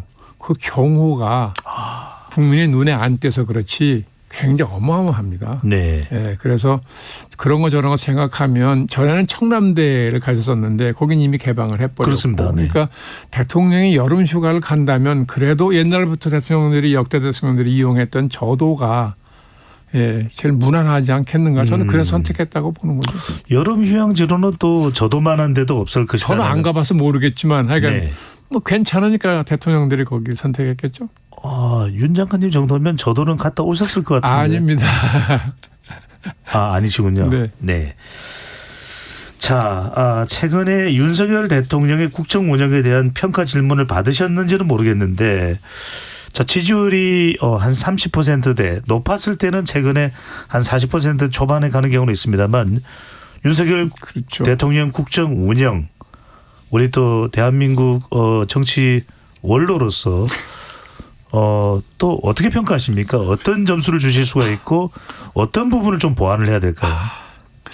아니요. 저는 이 국민들의 평가가 정말 무섭다고 생각을 하는데요. 이게 잠깐 40%대 올라갔다 계속 30%대에 갇혀 있잖아요. 지금 언론이 박스권에 갇혀 있다 그러는데 이게 왜 그러냐. 이게 대통령으로서는 이게 상당히 어떻게 보면 우리는 단임제이기 때문에 두 번 표를 달라고 할 게 아니라서 단임 대통령은 인기에 연연하지 않는다고 할 수도 있지만 그래도 이게 지지도가 30%로 거의 고정되다시피 하면 국정 운영에 굉장히 지장이 생깁니다. 힘이 동력이 붙지 않기 때문에. 예. 그 분명히 원인이 있다고 봐야 되거든요. 그래서 저는 되게 세 가지 정도로 크게 나눠서 얘기할 수 있지 않나 싶은데 우선 대통령의 국정 운영 스타일이 국민이 원하는 스타일하고 좀 거리가 있는 거 아니냐. 무슨 말씀이냐면 그 미국의 유명한 대통령 학의 권위자라는 학자가 이런 말 한 일이 있어요. 대통령의 권력은 설득의 능력에서 나온다. 그러니까 정확한 말이잖아요. 네. 그죠? 네. 그러면 국민을 설득을 해야 된다는 얘기 아닙니까? 그런데 윤 대통령의 그 스타일은 국정운영 스타일은 국민을 설득하는 스타일이라기보다는 어떻게 보면 군림하는 듯한 스타일이 보이잖아요. 이것이 국민들한테 몹시 좀 거부감을 준다고 그럴까? 예. 호감을 못 주는 원인 중에 하나 아니냐. 그 스타일의 문제인 거죠. 하나는 이제 국정운영 방식인데 이 의회민주주의 하는 나라 아니에요, 우리는요. 예. 그럼 국회를 존중해야 되고 마땅히 입법권을 가진 기관이니까 국민의 대표 기관이잖아요. 그러면 당연히 이제 지금 우리나라 국회는 야당이 다수당이니까 다수당과 다수당의 대표를 존중하는 태도를 보였어야 되는데 지금 이재명 대표가 대표로 선출된 이후에 한 번도 대통령이 만나질 않았어요. 네. 그렇죠? 아마 국회 상임위원장들도 만난 일이 별로 없지 않나 싶은데 그러니까 대통령의 그 국정운영 방식이 의회민주주의 원리를 무시하거나 가볍게 여기는 거 아니냐. 장관님 이 부분 바로 여쭤보겠습니다. 국민의힘에서는 수사 중인 피의자를 어떻게 대통령이 만나느냐. 아니 피의자라도 지금 정식으로 검찰에 입건한 일 없잖아요. 아하. 검찰에 수사한 일이 있습니까? 없잖아요. 예. 뭐 대통령은 검찰에 있었으니까 수사 내용, 범죄 내용, 뭐 혐의 내용을 알고 있을지 모르죠. 그러나 그건 아이가 알고 있는 것이고 일단 국민이 선출한 국회의원이에요. 이재명 대표가 지역구 선출됐잖아요. 선출직입니다. 국민의 대표입니다. 대통령도 국민의 대표지만 이재명 대표도 국민의 대표로 선출된 사람이에요. 그것도 국민을 봐서라도 그건 존중해야 되고, 국회 다수당인 야당의 대표니까 그런 점에서 당연히 대통령전 만나야 된다고 생각했어요. 전 그때도 바로 그런 주장을 했습니다. 대통령이 안 만나고자 하는 그 심정은 이해하지만 그래도 의회 민주주의 원리상 그건 안 된다. 심정은 이해하나 국정 운영을 위해서는 만나야 된다. 의회 민주주의 원리상 그건 안 된다는 거죠. 그래서 지금 국정 운영이 원활하게 안 되잖아요. 국회가 원만하게 안 돌아가고. 그렇지 않습니까? 이 결국 누구의 손해인가요? 대통령의 손해예요. 그렇지 않습니까? 그다음에 국정 운영 능력의 문제가 있는데 세 번째입니다. 국민이 볼 때는 대통령이 이제 새로 취임을 하면 돈다란 야당에서 여당으로 이 정당이 바뀐 거잖아요. 그러면 대통령은 취임하고 나서 나는 5년 동안에 국정 운영을 이렇게 이런 과제를 이런 과제를 수행하겠다. 왜 그러냐 이런 이유 때문이다. 국민에게 얘기를 해서 동의를 얻고 그런 그 국정 운영 과제를 추진할 수 있는 추진 체계, 정책 만드는 거 이걸 다 이제 준비해야 되는 거잖아요. 그런데 그렇게 체계적인 준비를 하지 않고 취임한 거 아니냐 하는 인상을 국민들이 받았다고요. 지금까지 국정 운영한 걸 보면 그렇잖아요. 뭐 열심히 안 했다는 게 아니라 국정 운영을 우선적인 과제부터 제시하고 국민의 동의를 받고 이런 게까지 없었잖아요. 그래서 그런 데서 오는 국민적인 실망 뭐 이런 것도 작용하지 않았을까. 크게 저는 그렇게 세 가지를 생각하죠. 장관님 이 대목에서 궁금하지 않을 수가 없습니다. 이 장관님이 좋은 세 가지를 받아들이면 지지율은 40% 이상 50%까지도 올라갈 수 있을 텐데 이걸 모를까요? 왜 안 하는 걸까요? 그것까지는 저는 모르겠습니다. 왜냐하면 저는 뭐 윤 대통령 저는 모르는 분이고 뭐 얘기 한번 나눠본 일이 일절 만나본 적이 없습니다. 그러니까 저는 어떤 분인지 잘 모르겠는데 뭐 들리는 말은 뭐 믿을 수도 없고 안 믿을 수도 없고 그런 거죠. 그러니까 이렇게 국정 운영을 진지하게 이렇게 논의하는 스타일이 아니다. 뭐 그런 얘기 많이 들리더라고요. 그게 뭐 얼마나 진실에 가까운지 저는 모르겠으니까.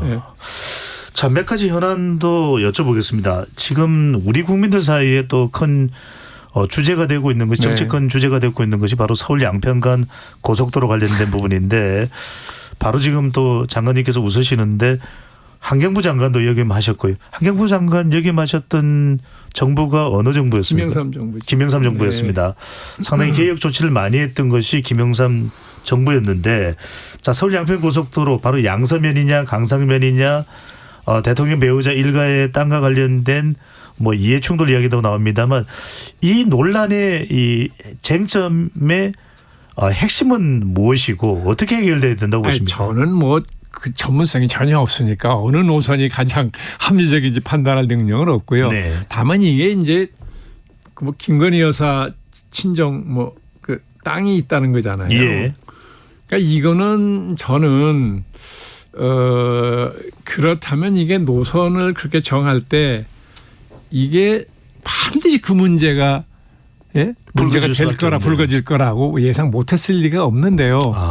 왜 그걸 그렇게 했을까? 예. 그러니까 또 뭐 전면 백지화 한다고 그러고 그 전면 백지화 이렇게 쉽게 할 수 있는 땅이면 처음부터 하질 말든지 저는 그런 점에서는 원희룡 국토부 장관도 뭐 전문적인 검토를 거쳐서 그렇게 결정했으면 설사 그 땅이 대통령의 뭐 처가 땅 재산하고 관련이 있다 하더라도 그걸 밀어야 되는 것이고 최선의 길이면 백지화를 할 일이 아니라 그렇죠. 설득을 해서 그렇게 할 바에는 처음부터 하지 말았어야지. 이제 와서는 이제 명분이 있고 실리 있고 다 이랬어요. 그래도 이 상황에서 이 판국의 해결책은 어떤 쪽으로 끌고 가고 해야 될까요? 아니, 그러니까 경기도지사가 원하는 쪽으로 가는 게 제일 무난하겠죠. 그게 어느 노선인지 모르겠습니다. 경기도지사의 판단이 중요하다. 도지사가 자기 그 경기도가 원하는 노선이 있는 모양이던데요. 전 자세한 걸 모르겠습니다만 그게 제일 무난하지 않겠어요? 도지사가 가장 합리적으로 판단하지 않았을까요? 장관님의 설명이 도지사의 판단이 가장 적절할 것이다. 그렇게 보시는 가장 큰 이유는 뭡니까? 아니 뭐 경기도지사니까요. 도정을 책임진 사람이잖아요. 그러면 뭐 정당 소속이 어디가 됐든 그 양평 군민의 이익을 위해서 어느 노선이 좋을는지를 뭐 심사숙고했을 거 아니겠습니까? 또 혼자 결정하지도 않았겠죠. 나름대로 전문가 의견 들었을 거 아니겠어요? 그러면 그게 상식적으로 보면 도지사가 원하는 그 도가 원하는 노선이 가장 좋은 노선이라고 하는 것도 상식적으로 뭐 타당하지 않겠는가. 장관님의 오늘 해결책이 상당히 신박합니다. 왜냐하면은 그동안 김동연 지사가 결정하는 것이 가장 최선이다라는 그런 이야기는 잘 없었는데 또 그 말씀을 해 주셨습니다. 자, 또 하나의 현안은 바로 방송통신위원회입니다. 국정실제 운영에 참여한 경험도 있으시고 이동관 방송위원장 후보자 바로 단도직입적으로 여쭤보겠습니다. 임명에 대해서는 어떻게 생각하십니까? 아니 이게요. 등장하는 정권마다 늘 방송을 장악하려고 했잖아요. 역대 정권마다. 그건 뭐 예외가 없어요. 왜냐하면 방송이라는 게 권력한테 워낙 매력적이거든요. 요즘엔 특히 이제 뭐 유튜브도 많이 생기고 다른 수단이 많이 생겨서 영향력이 전만 같지 않다고 하지만 그러나 아직도 방송의 위력은 대단하다고 보는 것이고 그러니까 역대 정권이 다 그렇게 했어요. 뭐 직전에 문재인 정권도 예외가 아니고 그러니까 저는 이건 항상 정권이 바뀔 때마다 등장했던 문제인 거죠. 빚어졌던 문제다. 그러니까 이 정권에서만 빚어진 건 아니나 제가 생각할 때 안타까운 것은 이제 방송은 어떤 권력이 등장하든 방송인에게 돌려줘야 된다는 거예요. 방송인에게? 돌려줘라. 전문가들 방송인에게 돌려주라는 거예요. 이거 자꾸 권력이 그 영향력을 이용하려고 그러니까 문제가 생기는 거잖아요. 언제까지 우리가 이걸 악순환을 되풀이할 겁니까? 저 같으면 뭐 어차피 윤 대통령 뭐 지지도 30%대 갇혀 있는데 겁날 게 뭐 있어요. 저 같으면 정말 이제 선언하고 이제는 역대 정권들이 항상 그렇게 권력의 신여를 만들려고 했던 일이 있었는데 이제는 그런 시대 지나갔다. 전문가한테 맡기자 말이에요. 뭐 이렇게 했으면 오히려 지지도 올라가지 않았을까요? 그건 이동관 씨 개인을 뭐 좋고 나쁘게 문제가 아니라 저는 그런 생각을 하죠. 이동관 방통위원장 후보자의 발언 뭐 한 가지만을 가지고 할 이야기는 아닙니다만 언론을 장악할 수도 없고 장악해서도 안 된다라는 취지는 밝혔는데 공산당 기관지 이야기도 하고 또 무책임한 언론에 대해서는 조치를 취할 수밖에 없지 않느냐는 취지에 대해서는 아니 뭐 어떻게 보면 원론적인 얘기죠. 네. 예, 원론적인 얘기고 자기 입장이 지금 이제 공격을 받으니까 예, 그런 원론적인 얘기를 방어를 한 것이죠. 뭐 그 이상의 큰 의미가 있겠습니까, 그게? 네. 이 부분은 어떻게 보십니까? 김영삼 정부에서 이제 장관 맡으셨고 그 외에도 뭐 여러 역대 정부에서 관련된 조언이나 네. 또 역할을 하셨는데 유독 이 윤석열 정부에 대해서는 MB 정권 관련된 사람들이 많다. 이런 부분들은 어떻게 보십니까? 글쎄 저도 대통령이 후보 시절부터 예. MB 소위 우리가 흔히 MB맨이라고 얘기하는 이명박 대통령 시절의 그 측근 인사들이 예. 다 뭐 조력을 한다는 얘기 그때부터 들었어요. 예, 그래서 윤 대통령이 뭐 정치를 할 생각을 했던 분도 아닐 것이고 네. 뭐 졸지에 이렇게 된 거니까 대통령은 나가야 되는데 누구한테 도움을 청하겠어요. 예, 근데 그러다 보니까 뭐 본이든 본이 아니든 자연스럽게 그런 일이 벌어졌나 보다 저는 그렇게만 생각을 했었죠. 근데 그 후에도 보니까 이제 MB 시절에 일했던 분들이 자꾸 들어가니까 뭐 심지어 뭐 좀 악의적으로 얘기하는 분들은 뭐 MB 뭐 정권 2 뭐 이렇게 얘기하는 네. 분도 있더라고요. 시즌 2. 예. 근데 그게 썩 윤 대통령한테 유리한 판단은 아닌데 그러나 윤 대통령 입장에서도 사람은 써야 되겠고 예.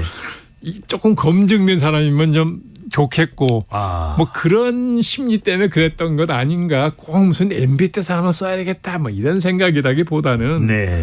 저는 그래서 사람은 써야 되겠는데 예, 좋은 사람 찾기는 쉽지 않고 지금 대통령의 지지도가 저렇게 1년 이상 30%에 갇혀 있으면 좋은 인재들이 안 옵니다. 김영호 통일부 장관은 어떻게 보십니까? 이렇게 되면 남북 관계가 상당히 또 악화될 수밖에 없다는 이야기도 물론 이제 한미 동맹은 강화되겠지만 그래서 김영삼 정부 때 보면은 남북 관계가 썩 안 좋을 때도 있었지만 그래도 대화를 하려고 하는 끊임없이 이제 탐색은 또 있었는데. 그랬지요. 김영삼 대통령도 취임해서 이제 뭐 이 무엇인가 뭐 예. 북한하고 뭔가 이렇게 좀 유화적인 제스처를 많이 썼잖아요. 네. 그럼에도 북한 측이 호응하지 않으니까 나중에 강경 쪽으로 선회하신. 이인모 노인인가를 북송을 했었고. 그랬습니다.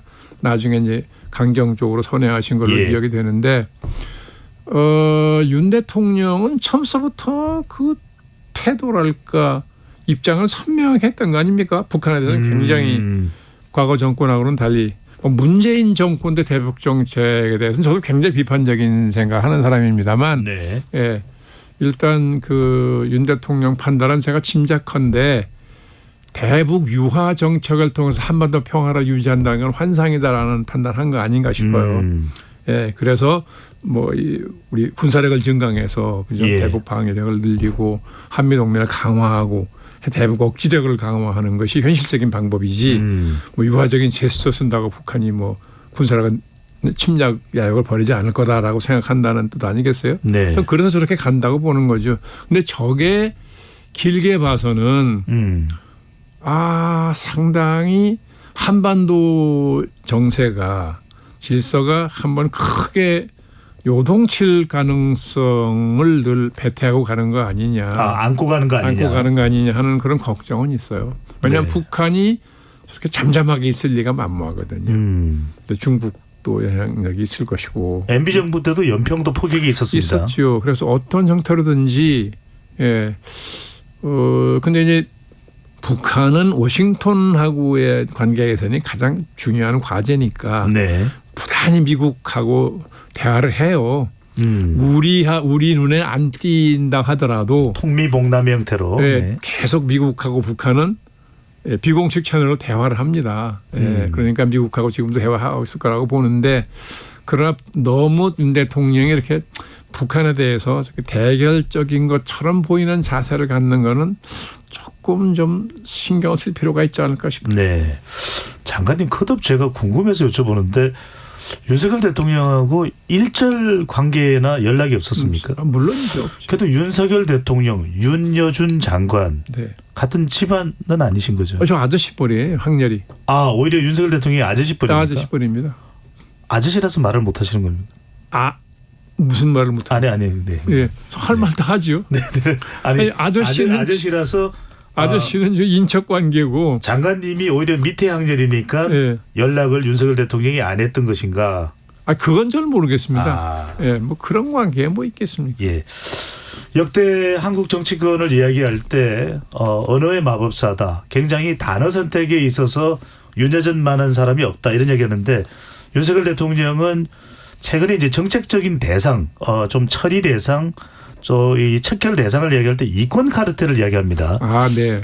이거 장관님 어떻게 보십니까? 근데 저는 그 대통령의 인식에 동의하죠. 네. 뭐 어느 사회나 뭐 카르텔 구조가 아직 없는 사회는 없겠지만 예. 우리나라 같은 경우는 그게 유난히 심하다고요. 예, 이게 뭐 건설 쪽에만 있는 게 아니라 예. 거의 모든 분야의 그 카르텔 구조라고 해도 과언이 아닐 만큼 그 이해관계로 뭉친 게 있어요. 그래서 이거는 대통령이 올바른 문제의식을 가지고 있는 거라고 보는 거죠. 다만 그런 그 카르텔 구조를 어떻게 깰 거냐. 이거는 워낙 오랜 세월 다져진 구조라서 쉽게 안 되거든요. 굉장히 정교하게 접근해도 쉽지 않을 텐데 너무 물론 계기가 생겼으니까 대통령이 척결하겠다 의지를 보이는 건데 저는 그 문제의식만큼은 저는 동의하는 사람입니다. 알겠습니다. 자 이번에는 국회 여야로 한번 가보겠습니다. 최근에 이제 민주당 관련해서 좀 여쭤보고 싶은데 일단 좀 포괄적으로 지금 이재명 대표 체제 뭐 10월 퇴진설까지도 이야기 나오고 뭐 8월 구속설도 나오는데 일단 이재명 대표 체제에서는 어떻게 보십니까? 체제 뭐 어떤 점을? 그러니까 더불어민주당이 이재명 대표 체제 뭐 친명계는 계속 굳건히 지지를 보내고 있지만 이재명 대표 체제라는 게 저런 식으로 지속이 가능하겠습니까? 우선 이재명 대표를 소위 검찰로부터 보호한다는 생각으로 그러겠지만 이재명 대표를 지키기 위해서 당연히 모든 걸 다 희생하다시피 지금 여기까지 온 거 아니에요. 네. 야당 역할을 제대로 못하고 온 거잖아요. 이게 과연 야당에 도움이 되느냐 국익에 도움이 되느냐. 그럼 국민에게 이게 지지를 많이 받을 수 있느냐. 전 다 아니라고 보는 거거든요. 그걸 민주당이 모를 리도 없고요. 그러니까 저는 어느 시점에서는 내년 총선을 치러야 되니까 이재명 대표가 자기 신상의 어떤 변화를 가져올 거라고 생각을 하죠. 그게 10월이냐 11월이냐는 잘 모르겠지만. 그때 그런 총선 전에는 거치 표명이 있을 것이다. 이런 상태로 선거를 치를 거라고까지 생각 안 할 거라고 봅니다. 저는. 그러면 한 평론가가 이야기한 10월 퇴진설 그 10월인지 언제인지는 모르지만 가능성이 상당히 있다. 저는 뭐 그 연내에 하지 않겠습니까? 장관님이 이야기하시니까 또 무게감이 다르네요. 아닙니다. 그 옛날에 그런 일이 많았잖아요. 상식적인 추리하는 거죠. 자, 또 하나는 이제 상당히 지금 논란이 대상에 되고 있는 중심에 민주당의 김은경 혁신위원장이 서 있는데 네네. 노인 폄하 발언이다. 왜냐하면 이게 투표 저도 우선 80대 중반의 노인이니까 불쾌하죠. 이게 윤 장관님 들으시기에 나보고는 그럼 투표하지 말라는 이야기냐. 뭐 그렇게까지 얘기한 건 아니지만, 아니지만 뭐 생각이 그러니까 그런 말이 나왔을 거라고 보는데, 그건 진짜 잘못된 생각이죠. 네. 참 이렇게 비판적인 내용도 부드럽게 이야기하시네요. 맞습니다. 네. 자, 김기현 대표 체제에 대해서도 한번 이야기를 해보겠습니다. 지금 윤석열 대통령 현직 대통령 이제 집권 여당 김기현 대표 체제인데 별로 국민의힘이 제 역할을 못 하고 있다. 대통령 지지율에 연동돼 있다. 김기현 대표가 좀 더 포괄적인 생산적인 역할을 해야 되는 것 아니냐. 홍준표 시장과도 이렇게 맞닥뜨리고 하는 것은 별로 좋게 안 보여요. 어떻게 일단 김기현 대표 체제를 보십니까? 저는 우선 김기현 대표란 분은 잘은 모릅니다. 개인적으로. 그런데 그래서 본인이 원래 스타일이 어떤지까지는 제가 잘 모르겠습니다만 지금 같으면 국민의 눈에 비칠 때는 뭐 집권당 대표는 존재감이 거의 없죠. 네. 예. 근데 문제는 이제 대통령이 집권 초기니까 또 대통령이 굉장히 좀 뭐라 그래야 되나요? 추진력이 강하고 예, 그런 형편이니까 자칫 집권 초기에 대통령과 당 대표가 갈등이 빚어지는 모습을 국민에게 비춰지는 게 조심스럽다. 그래서 대통령의 그 페이스를 맞춰주는 건지도 모르는 거잖아요. 근데 문제는 이번 정기국회죠. 저는 지금 이번 정기국회를 김 대표가 어떻게 보내느냐. 네. 그걸 두고 보려고 그러는 거죠. 이번 정기국회도 그렇게 보내면 내년 총선 아마 굉장히 어려워질 겁니다. 그러니까 하반기 국정감사 등의 정기국회를 말씀하시는 그렇죠. 거죠. 정기국회. 예, 근데 국정감사와 예산심의잖아요. 예, 그 과정을 지켜보면 대표가 어느 정도의 역할을 하고 어느 정도의 목소리를 내는지 당을 어떻게 지휘하는지 이걸 봐서 예, 지금까지 해온 식으로 그냥 하면 뭐 내년 총선은 아마 국민의힘은 굉장히 어려워질 거고요. 야당과 대결하는 것도 뭐 대결을 하는 게 아니라 예, 어쨌든 집권당으로서의 목소리를 낼 건 내야지요. 예. 아주 국정감사라는 게 아무리 여당이지만 행정부를 감사하는 거잖아요. 그럼 잘못된 건 지적을 해야 되고 그죠? 필요한 건 정부도 지적하고 물론이죠. 비판하고. 해야 되니 그거 하라고 국민이 뽑아준 건데 국민의 대표 아닙니까? 예. 그런데 그걸 그런 기본적인 책임을 무시하고 계속 대통령 일방적으로 추종하는 모습 보인다 그러면 내년 총선은 뭐 이 당 굉장히 어려워질 거죠. 네. 장관님 뭐 이제 국무위원으로 또 이제 김영삼 정부 있으시면서 여러 국무위원들의 활동 다른 부처의 장관들도 보셨을 텐데 네. 이번에 헌법재판소가 이상민 장관의 탄핵 소추에 대해서는 만장일치로 기각 결정을 내렸습니다. 네. 자, 그래도 유족들은 이태원 참사에 대해서 이상민 장관이 정치적 도의적 책임을 져야 된다. 윤석열 대통령이 결단을 내려야 된다. 이런 여론에 대해서는 어떻게 생각하시는지. 저는 뭐 유족이 아니라도 당연히 정치적 도의적 책임 져야죠. 네. 왜냐하면 고위공직자는 법률적인 책임만으로 끝나는 게 아니고 법률적인 책임이 없더라도 정치적 도의적 책임을 반드시 져야 됩니다. 과거에는 졌습니다. 근데 이게 언제부턴가 저도 분명히 기억을 못 하겠는데 언제부턴가 율사 출신 대통령들이 돼서 그런지 법률적인 책임이 아니면 책임 안 지고 넘어가는 경우가 많이 있었어요. 제 기억은 그렇거든요. 이번에도 제가 그걸 보면서 이상민 장관이 이제 헌재 판결이 끝나서 법무에 복귀한 직후에 언론에 하는 말을 보고 제가 뭐 송구하다는 얘기를 하긴 했으나 그 법률적으로는 자기 책임을 면했지만 정치적 도의적 책임은 무겁게 느낀다. 앞으로 그 부담을 안고 일을 열심히 하겠다라는 정도의 말을 했어야 되는 거 아니냐. 근데 그 말을 일치 안 하더라고요. 또 대통령도 예를 들면 행안부 장관에게 뭐 헌재에서 판에 기각된 건 다행이지만 그런 항상 그런 정치적 도의적 책임이 있다. 명심하고 일해라. 그리고 한마디쯤 했으면 얼마나 좋았을까 하는 그런 아쉬움이 있더라고요. 마치 아무 일도 없었던 것처럼 복귀하는 건 저는 그건 안 된다. 아하. 장관님 지금 게시판이 터졌습니다. 왜요? 윤현준 장관님 뭐 최고 이러면서 분석에 감탄을 하는데 계속 나와 주시는 게 가능하시죠? 아닙니다. 저는 뭐 식견도 짧고 뭐 이런 데 나오면 겁이 나서. 네, 또 요청드리겠습니다. 왜냐하면요. 우리는 KBS니까요. 오늘 윤여준 전 장관과 함께했습니다. 고맙습니다. 네, 수고하셨습니다.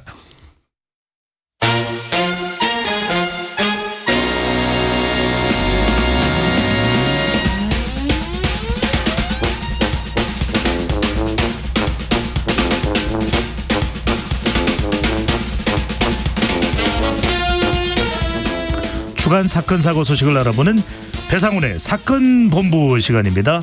오늘도 배상훈 프로파일러 나오셨습니다. 어서 오십시오. 안녕하세요. 네, 배 프로파일러님 제가 가지고 있는 다른 데는 우석대 교수님으로 돼 있는데 어떤 호칭으로 불러드리는 게 좋으실까요? 그저께 잘렸죠. 네. 예. 그냥 무직입니다. 죄송합니다. 그 농담이고요. 그 이제 계약이 끝났기 때문에. 네네. 갑자기 마음이 확 우울해지신 건 아닌 거죠? 우울합니다. 죄송합니다. 잘 부탁드립니다, 소장님. 네. 자, 지난 월요일 법무부가 수사 준칙 개정안을 입법을 예고했습니다. 법무부는 수사 지연 부실 수사 등 문제를 해결하기 위한 취지라고 설명을 했고 한동훈 장관 역시 국민의 억울함을 풀 수 있는 방향으로 개정한다 이런 입장인데요. 반면 경찰은 경찰의 수사 종결권을 축소하고 검사의 수사권을 확대하면서 문재인 정부에서 시행된 검찰 수사권 축소법의 취지도 반한다 이런 지적도 일각에서 나오고 있는데 교수님은 일단 이 내용은 어떤 내용이고 한번 좀 저보다는 더 이 내용을 잘 알고 계실 테니까 어떤 내용이고 어떻게 지금 갑론을박이 있는지 소개를 해 주시죠.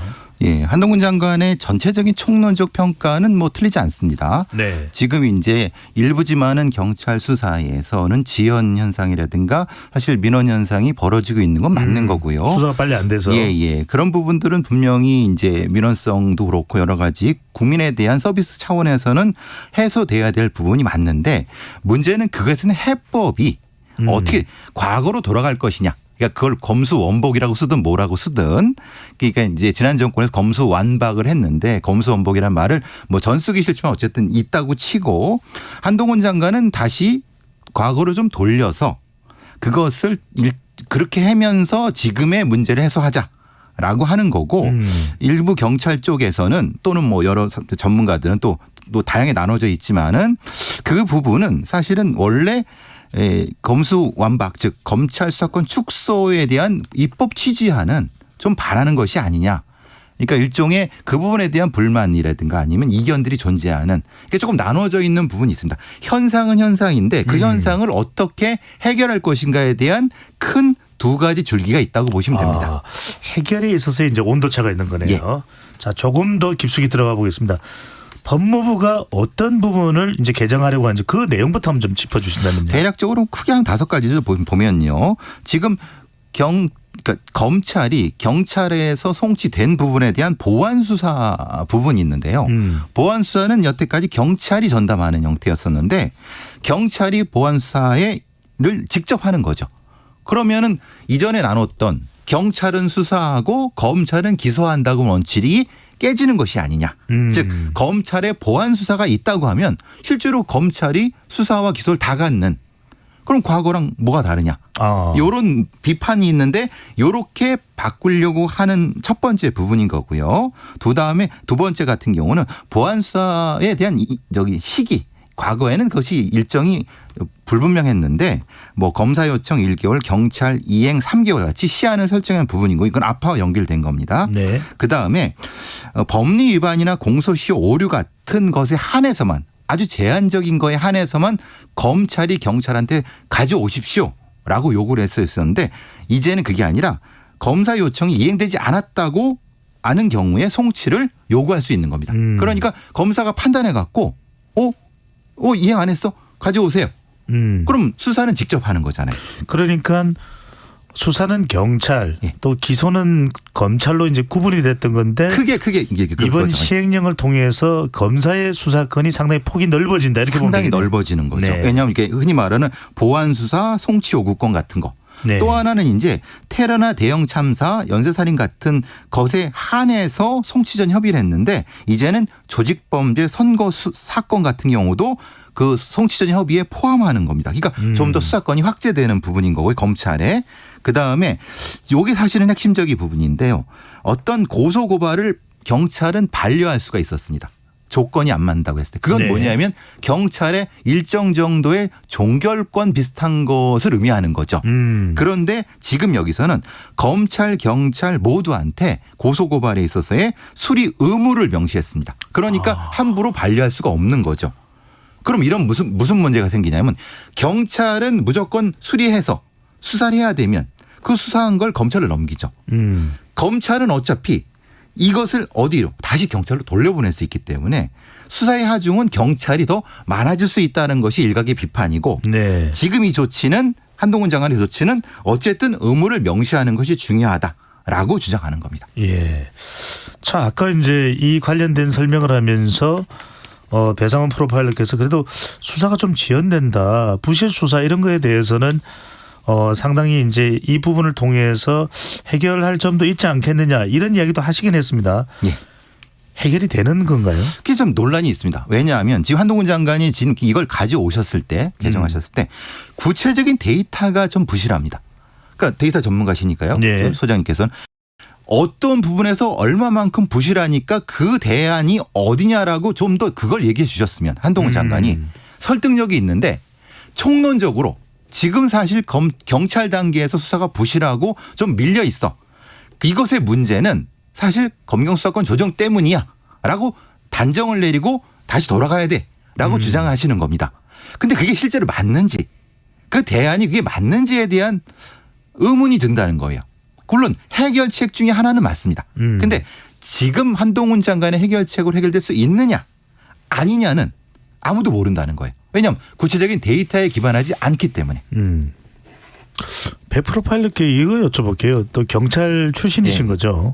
일각에는 검사가 이렇게 주장하거나 우리 사이에 좀 일반적인 드라마나 영화를 통해서도 만들어졌을 수 있는 정서가 왠지 뭐 검찰이 수사를 하면 더 꼼꼼하고 잘할 것 같고 경찰은 좀 초동 단계 정도나 수사를 하고 좀 미진할 것 같고 그런 인식이 있는데 실제 그렇습니까? 아닙니까? 과거에는 실제로 그런 적이 있었습니다. 그건 뭐 부정하지 않겠고요.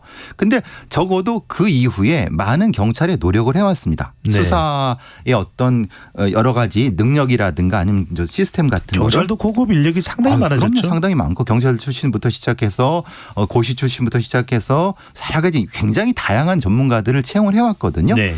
그리고 과거에는 수사권 자체가 없었기 때문에 책임성이 떨어졌죠. 검경수사권 수사권이 생긴 부분에서는 일정 정도 조금 과도기가 필요하다고 하는 것이 경찰들의 상당히 중론입니다. 갑자기 어떻게 수사를 갑자기 잘할 수가 있느냐. 검찰 수준으로. 분명히 검사님들은 수사 잘하십니다. 근데 일정 정도 차이가 있었다고 치더라도 일정 수준의 시간이 필요한데 그것도 어떤 일정 정도의 오류도 생길 수 있는 거고 갑자기 답을 내놓으라 하는 건 조금 무리 아니냐. 그런 얘기도 분명히 있습니다. 네. 그러다 보니까 이번 수사 준칙 조정과 관련해서도 수사 절차상 구체적인 규정보다는 검경의 권한 조정에 집중돼 있다. 이런 지적이 나오네요. 맞습니다. 학계에서 특히 한국형사정책연구 형사법무정책연구원에서 2020년대 낸 우리 김태명 교수님 전북대 교수님이신데요. 법학전문대학 교수님인데요. 네. 이 어떤 수사 준칙이라는 것 자체가 너무 빈약하다라는 겁니다. 우리가 말하면 법이 있고 시행령이 있고 시행규칙이라는 게 있는데요. 추상성이 좀 추상된 게 구체적으로 들어가야 되지 않습니까? 수사 준칙이란 건 오히려 매뉴얼에 가까워야 됩니다. 그러네요. 어떤 사례는 어떻게 해야 되고 어떻게 해야 되고 어떻게 해야 되는데 문제는 너무 추상적이라는 겁니다. 말하자면 이런 거죠. 수사 준칙의 압수수색 영장 청구와 신청 조항에는 이런 겁니다. 검사 등 영장 청구할 때 필요한 범위와 물건을 구체적으로 특정해야 된다. 라고만 돼 있습니다. 일반적이네요. 예. 너무 일반적이에요. 그럼 구체적인 조건이 뭐야? 1, 2, 3, 4 열거형으로 해든가. 근데 영국 같은 경우는 아예 영장 청구 요건 중에 몇 번을 방문했어? 출입 가능인이 뭐야? 이 정도까지 아주 세세하게 돼 있습니다. 그러니까 우리가 말하는 수사 준칙, 규칙이라고 하는 것은 실제로 수사관들이라든가 어떤 그 공무원들이 실제 써먹을 수 있게끔 해석의 여지가 적은 그래서 이 김태명 교수님도 그런 부분에서 여러 학자들도 우리가 조금 더 구체성이 떨어진 것이 아니냐. 그러니까 사실은 수사관이나 수사하는 사람들도 사실은 자의적인 게 많은 것이 아니냐. 이런 느낌이 드는 거죠. 이거 굉장히 중요한 말씀이에요. 그러니까 이번에 수사 준칙 내용 나오는 게 사실은 검경 권한 조정도 뭐 포함이 될 수도 있겠지만 더 중요한 건 구체적인 규정인데 그것보다는 검경 쪽에 집중이 돼 있다. 권한 조정에. 공급자 중심이 된 거죠. 사실은 수요자 중심이 돼야 되는데 그러니까 수사력이라고는 공급자 중심으로 뭔가 바꾸려고 하는 겁니다. 그런데 네. 실제 현대사회에서의 어떤 행정이란 건 수요자 중심이 돼야 되는 게 맞는 거 아니겠습니까? 그러다 보니까 이게 상당히 또 정치적인 쟁점이 되는 거 아니냐는 이야기가 나오는데 경찰 내부도 아주 좀 시끌벅적한 이슈가 있습니다. 지난해 전국 경찰서장 회의를 주도했던 류삼영 총경 지난해 뭔가 발표하던 이런 모습도 기억이 나는데요. 사직서를 제출했습니다. 마지막 근무지가 경남경찰청 112 상황팀장으로 발령됐는데 이런 이야기를 했습니다. 류 총경은 참을 수 없는 모욕이다. 경찰은 어떻게 받아들이고 있습니까? 경찰은 계급 조직입니다. 총경은 경찰서장입니다. 네. 반서장이라고 하죠. 뭐 이렇게 예를 들면 되겠습니다. 어떤 부장님이 일을 하시는데 갑자기 대리가 하는 일을 시킨 겁니다. 그러니까 지금 이 유욱형 총경님은 그 정도입니다. 그러니까 어떤 일이 벌어지냐면요. 본인의 부하로 데리고 있던 사람 밑에서 일을 하는 겁니다. 그러면 사실은 거기에 일할 수는 없죠. 그건 이게 나가라는 얘기 아니겠습니까? 그게 이제 유상현 총경님의 그 이 참을 수 없는 모욕이라는 표현에 들어가 있는 거고, 사실은 제가 개인적으로 생각해도 요거는 경찰청에서 사실 좀 너무한 부분이 있습니다. 왜냐하면은 이 정도 하셨던 분이라고 하면 아무리 규칙을 위반했다 하더라도 사실은 예우는 해드려야 되는데 이건 너무 좀 모욕적인 부분이라고 생각합니다. 프로파일은 그래서 여쭙습니다. 다른 건이 하나 더 있습니다. 검경 수사권 조정을 강하게 주장했었던 또 한 사람의 총경입니다. 강일구 총경도 서울 성동경찰서장에서 서울청 112 상황팀장으로 발령이 된, 잠깐만요. 앞서도 112 경남경찰청 112 상황팀장, 또 서울청 112 상황팀장, 112 상황팀장의 자리가 이렇게 좌천되는 그런 자리입니까? 사실은 중요한 자리입니다. 그리고 핵심적인 자리인데 계급에 안 맞는다 말씀을 드린 거. 물론 이제 복수 직급제로 할 수는 있습니다만은 보통 총경 초임 총경들한테 맡기는 자리라고 알려져 있는 건데 일종의 그 뭐 좌천성 자리로 알려져 갖고 너무 안타깝습니다. 사실은 이 자리 자체는 굉장히 중요하고 굉장히 그 저 핵심적인 분이 가셔야 되는데, 이태원 참사 때도 중요했던 것이 112 그렇죠. 상황 팀장이었습니다. 이 팀장이 이거 제 역할을 못 해내 갖고 사실은 문제가 컸었죠. 그런데 사실 중요한 자리입니다. 근데 이게 전체적으로 경찰이란 조직의 구조상 계급이 갈 수 있는 자리가 있고 그 분위기가 사실은 그렇게 받아들일 수밖에 없다라고 하는 것 같습니다. 참 우리 청취자분들은 어떻게 받아들일까요? 저는 이게 뭐 여야나 보수 진보를 떠나서 정말 경찰이든 검찰이든 어떤 일을 설명했을 때 우리가 고개를 끄덕이면서 아 그렇구나, 정말 일이 잘 되고 있구나, 이게 충분히 우리가 공감할 수 있는 내용이구나, 이런 일들이 좀 많았으면 하는 생각이 들게 만드는 내용입니다. 자, 배상훈 프로파일러와 함께했습니다. 오늘 말씀 잘 들었습니다. 감사합니다. 네, 오늘 내용은 여기까지입니다. 여러분들 배종찬의 시사본부 어떻게 들으셨는지요? 자, 폭염이 계속된다고 그러고요. 태풍이 올라와도 간운 더 폭염이 더해진다고 합니다. 여러분들 꼭 좀 잘 건강 유의하셔야 될 것 같습니다. 저는 내일 낮 12시 20분에 다시 돌아오겠습니다. 고맙습니다. 행복하고 안전하고 더 시원한 오후 되십시오.